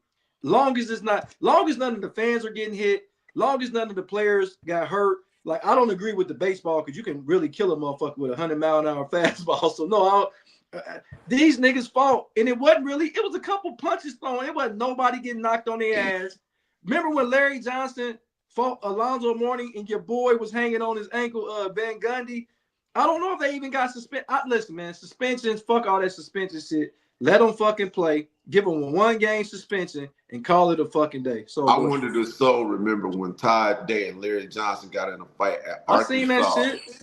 I remember Khalid and Todd Day wanted no smoke from that Golden Glove boxer. But Jody, what I was gonna say is the only two sports that fighting gets a lot more pub are the two sports that are dominated by black athletes: basketball and football. Because now football, you know, when they get in the melees and stuff like that, it's 9,000 suspensions. When we grew up on football, like, motherfuckers might fight. Like, it's hot. Motherfucker, you can't, this gotta be fighting. So what do you think about that? I don't like it. I don't like it in any sport. I don't think they should allow hockey players to. We're here to play a sport. Let's play a sport and go home. I don't think they should be fighting. It's just my opinion. You want to fight, be a fucking boxer. But so you can't. I go back to the 90s Knicks teams. Those motherfuckers could not play. All they were out there just to fight people. They motherfuckers couldn't play basketball. But how you gonna say? Okay, so I'm gonna stay with you because I see what you're saying, and I'm not disagreeing. But emotions tend to get into this game, bro. Mm-hmm. Like you get mad. You done fought before in your life. Yes. Sure you done fought. Oh yeah. Because you got emotional. It wasn't like you went. Now it'd be different if a motherfucker got on the court and just cocked the motherfucker. Yeah, that's a problem. That's the problem. But if you, in the heat of the battle, you foul me hard, or I'm getting my ass whooped and I foul the shit out of you when you go to the basket, you jump up, you want to fight. I'm okay with that because it tells me you want to win. All these motherfuckers shaking hands and helping motherfuckers up, man, fuck all that shit. So Jody, you just touched on something where I literally one time, one of the great Ohio State players was playing for me. And we played a team, and all I had on video of that game was he kept helping the guys up. So in our team meeting, I replayed every time this motherfucker helped the guy up on that football field and how disgusting it was. And look at such and such. He helped motherfuckers up again. And he's helped motherfuckers. Hey man, you know what he did at the end of that practice? We had a team drill where you run down the line this way, the other guy run down the line the other way. He knocked the motherfucker out in practice and was crying because he was so mad. He wanted to hit me for playing that tape. But guess what he didn't do to Willis McGahee when he broke his goddamn leg? I guarantee you he didn't offer to help him up. That's Will Allen he's speaking about. And what I'm saying is, and you can rebuttal to this, I'm not saying take sportsmanship out the game. I'm all about sportsmanship. I'm all about that shit. But if you got teammates to help you get the fuck up off the ground, I'm not helping you, and I'm not teaching my guys to be disrespectful. Now, if you foul somebody accidentally, you didn't mean to hit them, and you be like, man, my fault, pat them on the butt and keep them going, that's different. But if your guy fall on the ground, it's his teammate's job to help him up. Fuck him. After the game, y'all want to go and be like, great game. I love to see after the game, y'all embracing everybody. During the fucking game, fuck you. And the great to me, he's great because he's from my hometown. Ray Rhodes used to be the head coach of the Philadelphia Eagles back in the 90s. He told his players in the locker room, if I see another one of you motherfuckers pick up Emmitt Smith off the ground after he done ran for 30 yards of your ass, it's gonna be enough of that shit. Hey, I always thought the stupidest rule in all of education history, when I was coming up in school, they were starting to change the rule about fighting in school.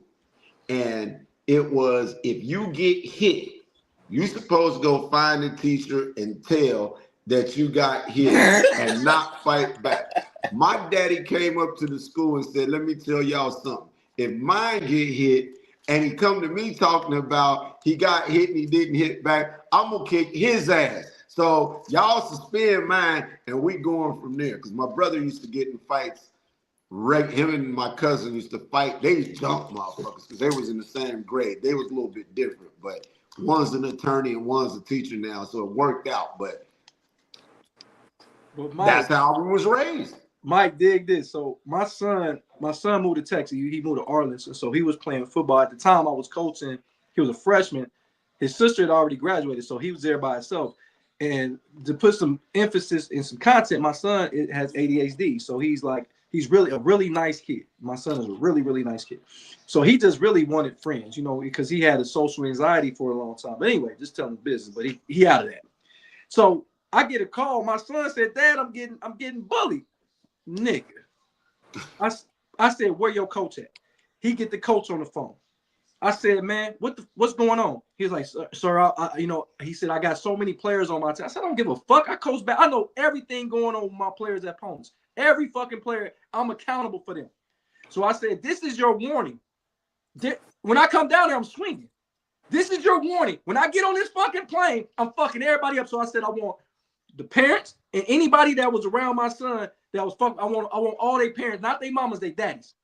And you don't believe me? Ask my fucking kid's mom. My kid's mom don't even like me, and she'll vouch for this shit. She had to calm me down. They got the principal on the phone the next morning, and I told the principal, I said, when I come down there, this is y'all warning. This phone call is y'all warning. If I gotta pay $800 for a round trip ticket to come down there, I'm moving some fucking furniture. I tell you what, the kid my son got in a fight with, they end up being fucking best friends because I was about to. And the crazy thing about that shit, like Mike just said, I told my daughter that. I said, fuck a 3-day suspension. Ain't nobody ever missed 3 days and not got graduated. You better knock the shit out of him. Well, I told my son when he was in school, always swing first because you don't know how things are going to go. Because fights in school don't last very long. So get your punches in early if you're going to do it. I was always skinny, so I always knew that swinging first was going to be to my best advantage. Because I would hit a motherfucker and take off running, too. Hey, hold on. Bitch. Look at what Donald said. He said, I seen Kevin McHale say to the Pistons, he said, y'all be fouling me and it hurts, but eventually y'all have to play basketball, and we are better than y'all in basketball. We went on and kicked the Pistons' ass. That tough shit is really overrated. The better basketball players usually win always win over the tough stuff. But Detroit got 2 championships and went to 3 straight finals off of that shit. How about this? And do you know the number of times that Kevin McHale actually threw fisticuffs? You need to look that up because that motherfucker was, that big country boy from Minnesota was out there throwing them things, because if you didn't throw them things and guard your grill back in the day, then you was a sucker and you wasn't going to be in the league for long. LeBron. I got one question for y'all guys before we get out of here. Soul on Sports. Yes, sir. Who is the, I say best teams in college basketball, but give me your top 3 best teams in college basketball right now. Ooh. I'm going to go Arizona. I'm going to go Houston Cougars. And, shit. I need time to think about that third team. I'm going to go Arizona and Houston, though, for sure. Okay. Mike, who do you think are the best 3 teams in college basketball right now? Arizona, Houston, and UConn. I'm going to go, I think Michigan is the best team in college basketball as a team. I think Michigan is definitely, I think they're slightly better. I still think Arizona, but I don't got Arizona at 2. They did lose a tough game on the road to Kansas without their best player, so to speak. But I still say Michigan, Arizona. But if we look in third team, I can't go with UConn. UConn should be dominating a little bit more out of their conference. Yeah, I go with the Houston Cougars. I think the Houston Cougars, the way that they play defense, Mike, it's like they got 8 motherfucking defenders on the court. So I'm gonna go with the Houston Cougars as my third team of the top 3 teams. So you wanna go ahead and jump in there? Yeah, I'll go with that too. I forgot about Michigan.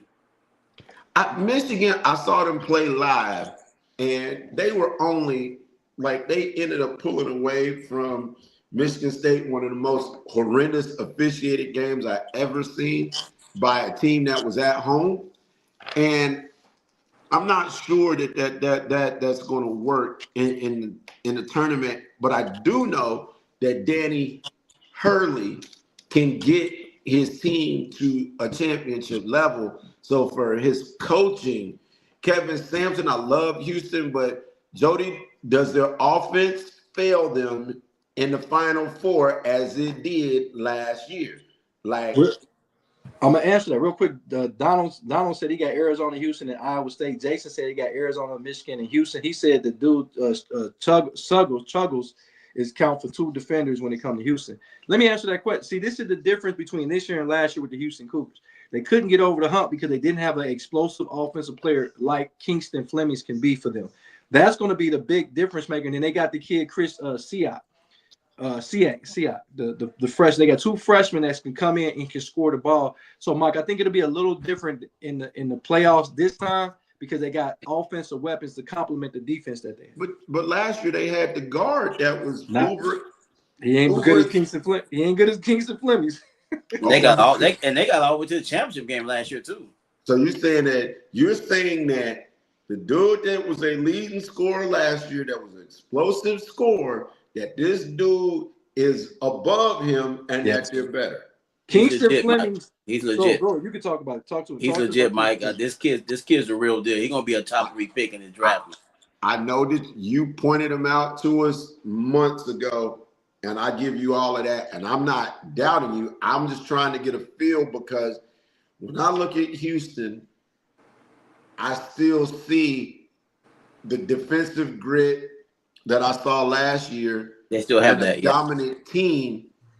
And so I'm going to look at them a little bit more offensive now because of y'all, to just see if I think they got the offense that won't fail them in March. They didn't have a player at this level this kid right here this year, Fleming, can take over a game. They didn't really have a player that could really do that last year.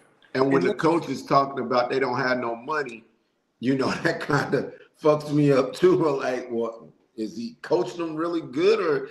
But yeah. But think about this, Mike. Not only do they got Kingston Flemings, you got to think they got the kid Chris Siak. Both of these guys are going to be first-round draft picks. Potentially, both of them could be lottery picks. Let's not forget they still got Emmanuel Sharp, who was one of their leading scorers from last year, came back. And let's not forget about a guy that could have probably been a lottery pick or at least a first-round pick. And Usain. So now they got 4 guys, and they got some other guys that can score. But I'm talking about these 4 guys are guys that can really take them to the next level when they get, because you got to think they only lost to Florida by like a couple points last year. Yeah, it was a close game. So you're right. So let's see if that. But let's talk about before we get out of here. Let's talk about Arizona. They lost a tough game, Mike, and y'all picked them Kansas to win this game. That it ain't no slight. I mean, to lose to a Kansas team, but to lose to Kansas at home without Darren Peterson, don't you got to scratch your head just a little bit, Mike? What do you think about the Arizona Arizona Wildcats moving forward? Well, I think I said they weren't going to go undefeated. That a loss in February, like, don't one loss in February don't tickle my nuts at all. It just means why is your nuts getting tickled though, son? Yeah, it's just, well, never mind. But when the thing is happening and they get, that's not bad. But anyway,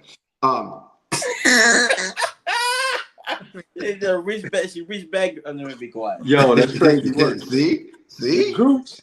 See, Jody, if you graduate in the early '90s, you know about the thing, the Vanessa Del Rio, I like to call it. But never mind, this is a little like before your time. That look like Mike Tomlin. But yeah, man, I thought that it was good for Kansas more so. Kansas needed to win without Peterson because Bill Self finally had his testicles dropped this week and say enough is the fuck enough. And that I'm as much of who I am as this little motherfucker is who he is. And I'm just not going to be disrespected. He's heard all the talk. He's heard all the shows. He's on TikTok and Twitter. His family is, his daughter is, his grandkids are, where they like, Paw, you a fucking punk. Paw, you ain't got no control over your team. This motherfucker got 2 championships before this motherfucker. And so he don't have to play back to that. So having those guys go out and get a big time win with a guy who we don't know wants to play, don't want to play, gonna play, maybe gonna play, it was fantastic. And it was a statement for all of college basketball coaches. Don't let this NBA shit infiltrate your college programs, or you two will slide down the totem pole of sports. No doubt. Mike, so what do you think about Arizona? They lost a tough game. I think everybody but me picked them to lose that game, but they still are loaded. They still a well-balanced team inside and out. They still got Burrows. I think he's Braden Burrows. I think he's the best player on the team. I know Peak, everybody is salivating over him, but I think he's a little bit better. He reminds me a lot of Devin Booker. What do you think about Arizona? Is Arizona still a team to be reckoned with and still can win the national championship? Oh, yeah. They got one loss. I mean, there's no shame in losing in Kansas. That crowd is crazy up there. And it's not like they're not used to playing without this kid. I mean, they've adjusted for him not being on the court. So playing basketball without their so-called superstar is nothing to them. So it was a big win for them, but it's just one game. I'm pretty sure Arizona will be just fine. They'll bounce back. They'll still be there'll be a 1 seed in the tournament, and we'll see what happens after that. I think this is the best thing that could have happened to Arizona, them losing that game. So now the pressure of going undefeated is out the window. Yeah. And then you lost a game that probably, to be honest, I didn't think they should have been out of the number 1 spot personally. But I think they switched. I think Michigan is number 1 now. They shouldn't have fell no further than 2 or 3, in my opinion, because I still think they're that good. But nevertheless, I mean, ain't too many teams that's going to be Kansas, regardless who was playing on that team. Arizona, like you said, they'll be a 1 seed. They'll be slotted. They'll lose another game before it's all said and done. But they'll still be a number 1 seed, and they'll still be something to reckon with in the championship, in the tournament. And I think they can still win the championship. So last but not least, we got the Michigan Wolverines. The only loss they had was to a Wisconsin team Wisconsin just knocked off. Who they knock off, Mike? Illinois. They just beat Illinois. So they got 2 big. So remember we just said when they're on the bubble, I think they're firmly in the tournament right now. But what do you think about Michigan? Only lost to a Wisconsin team, and I believe that was on the road. Michigan, what do you think their possibility of what their ceiling could be? Oh, Jody, I mean, you spoke of the Big Ten. Now they have a very good basketball teams, programs. Michigan might be able to break that streak. It's been a while since somebody in that conference has won a tournament. I mean, the big tournament. Who we said, Michigan State. 26 years. Yeah, that Michigan's got the team. I think they might be able to do it. You don't want to count on Nebraska, not Nebraska, but they Michigan. Just lost to Purdue. Yes, I think Michigan they can be that team to bring the glory days back to the Big Ten. We need one because God damn it, we ain't won a championship in 26 fucking years. Mike, man, talk to me, man. Michigan only one loss. Can Michigan be that team that break the glass ceiling of winning the championship in the Big Ten? So I like Coach, not that Coach. Oh, but like, okay. Well, you're a Michael Irvin fan, so I didn't know what you were talking. Yeah, like was you down there with me? And if you look at my shirt, the snowman. You know what time it is. But I thought that was a piece of shit. I thought you had Mr. Hanky on your shirt. No, it's getting close to Valentine's Day, so the chocolate snowman had to make an appearance at some point in time. So there's no better time than today. But like Mr. Hanky. But I enjoy Coke. And this Michigan team is more like Coke Zero or Diet Coke. Okay. It's got the Coke label on it, but nah.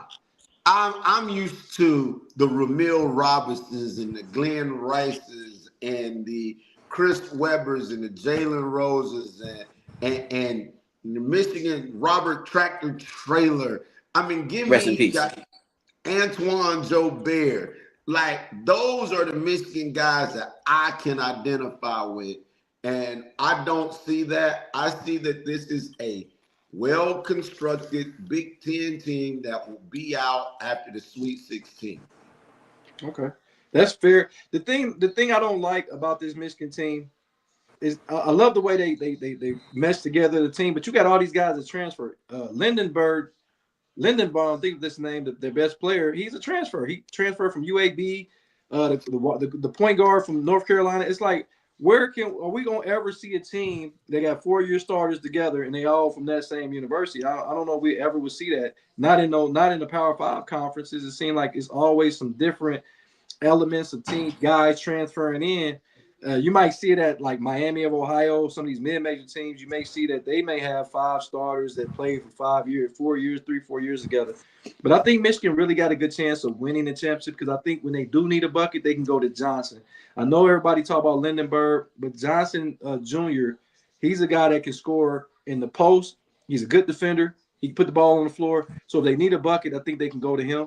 And I think that's what's going to put him up because he's one of the rare guys in college basketball that can score with his back to the basket on a consistent basis. So that's what tells me that they got an opportunity to potentially win the national championship because of that. So I like teams that got like a legitimate basketball bucket getter, right? Like, I like teams like that. They got a guy like that. And Michigan's got a bunch of guys that do good off of being set up. Elliot Cadeau, he's going to find you. They run their rotation, pop it to the corner. Somebody. I don't see a bucket go-getter like, put it to you this way. Did you see Gilbert Arenas' son the last couple nights? Yes, right? Sir. That's a dude that's a bucket getter. And some of these other guys, the Bandit is a bucket. I can feel comfortable. Caleb Wilson. We got guys that we see. The kid that you guys are Fleming. The kid at Coffin.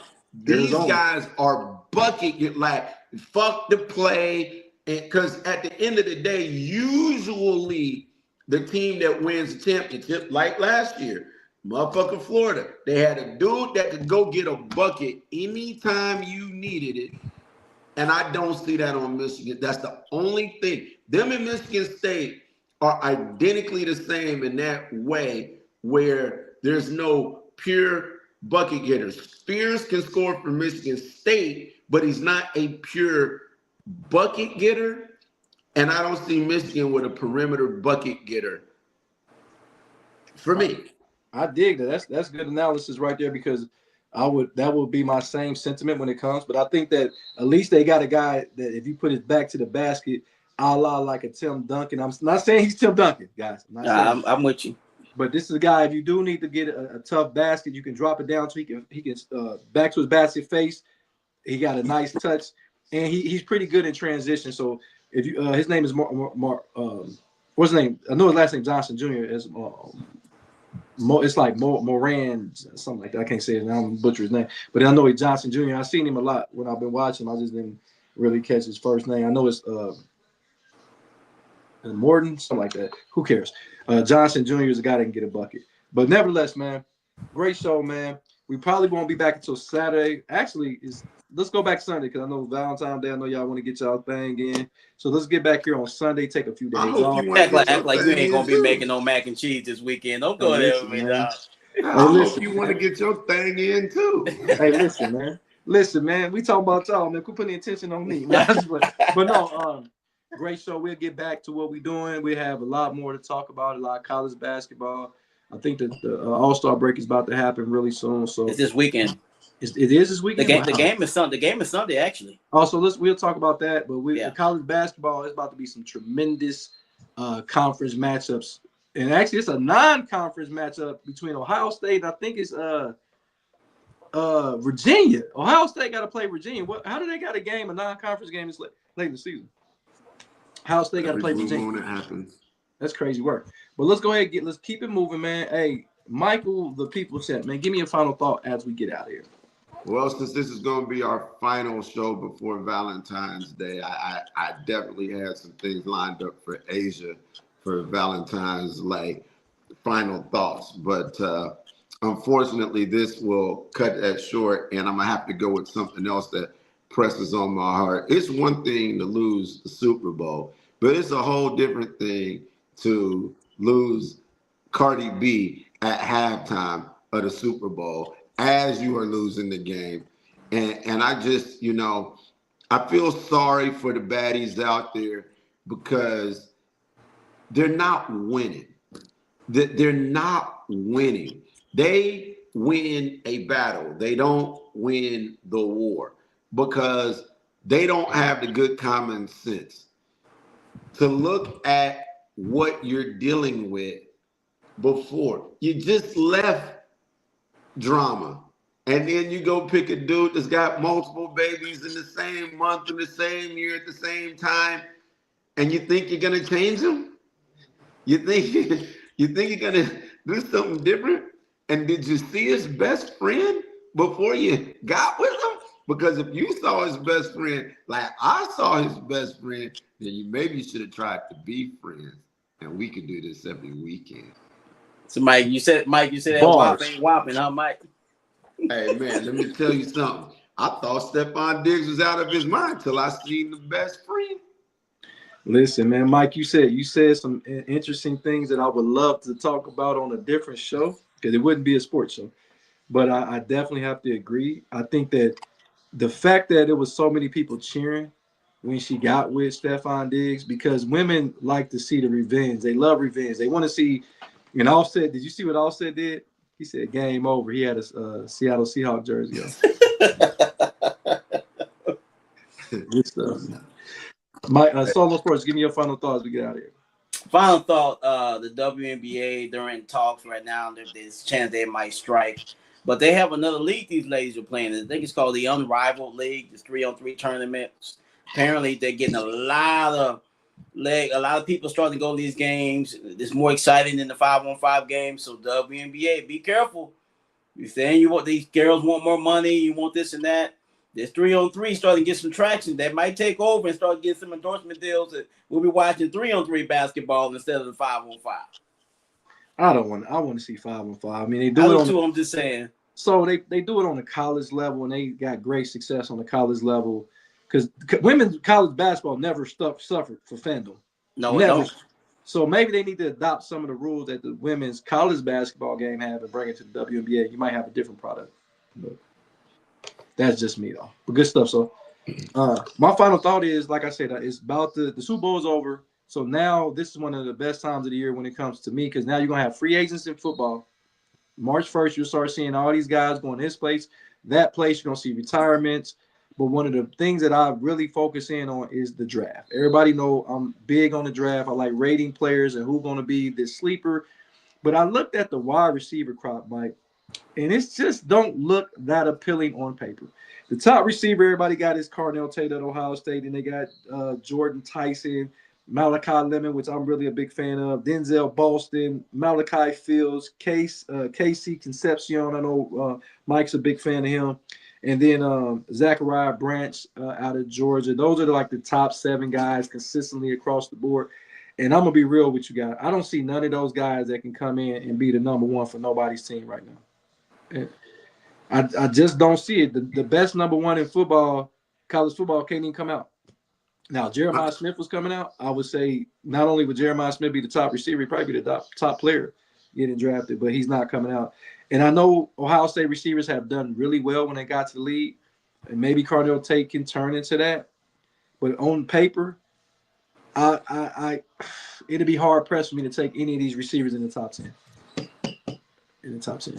That's my final thought, guys. I agree, Joe. Like, I saw a mock draft, man. They had the Commanders taking Tate at number 7. I'm like, no, I'll go with a different Ohio State player, not him at number 7. Maybe one of those defensive guys, Styles, or one of those guys. I wouldn't take Tate at number 7. I think you should do this as a topic because I think I kind of disagree with you guys about. I agree with you in this that this isn't the strongest wide receiver crop coming out. That unfortunately the NFL has the 3-year rule, so forth and so on. So you got guys that could be difference makers. You got Smith at Ohio State who should have stayed home, and then you got the kid that actually stayed home.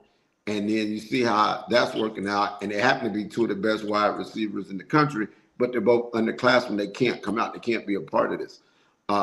So you get what you got, but you got Tate. And I think, let's say at the worst, Tate is Garrett Wilson.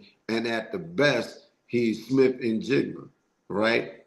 So that's where he is. So, and I'm looking at the Commanders, and you telling me that you couldn't use a guy like that? We could, but we have so many. I'm gonna say this wrong. We have so many holes on our roster. Hey, man, a lot of holes filled. Our defense is. With a lot of holes. Our defense is older than us, so we need to go defense first. This is my opinion. Got holes.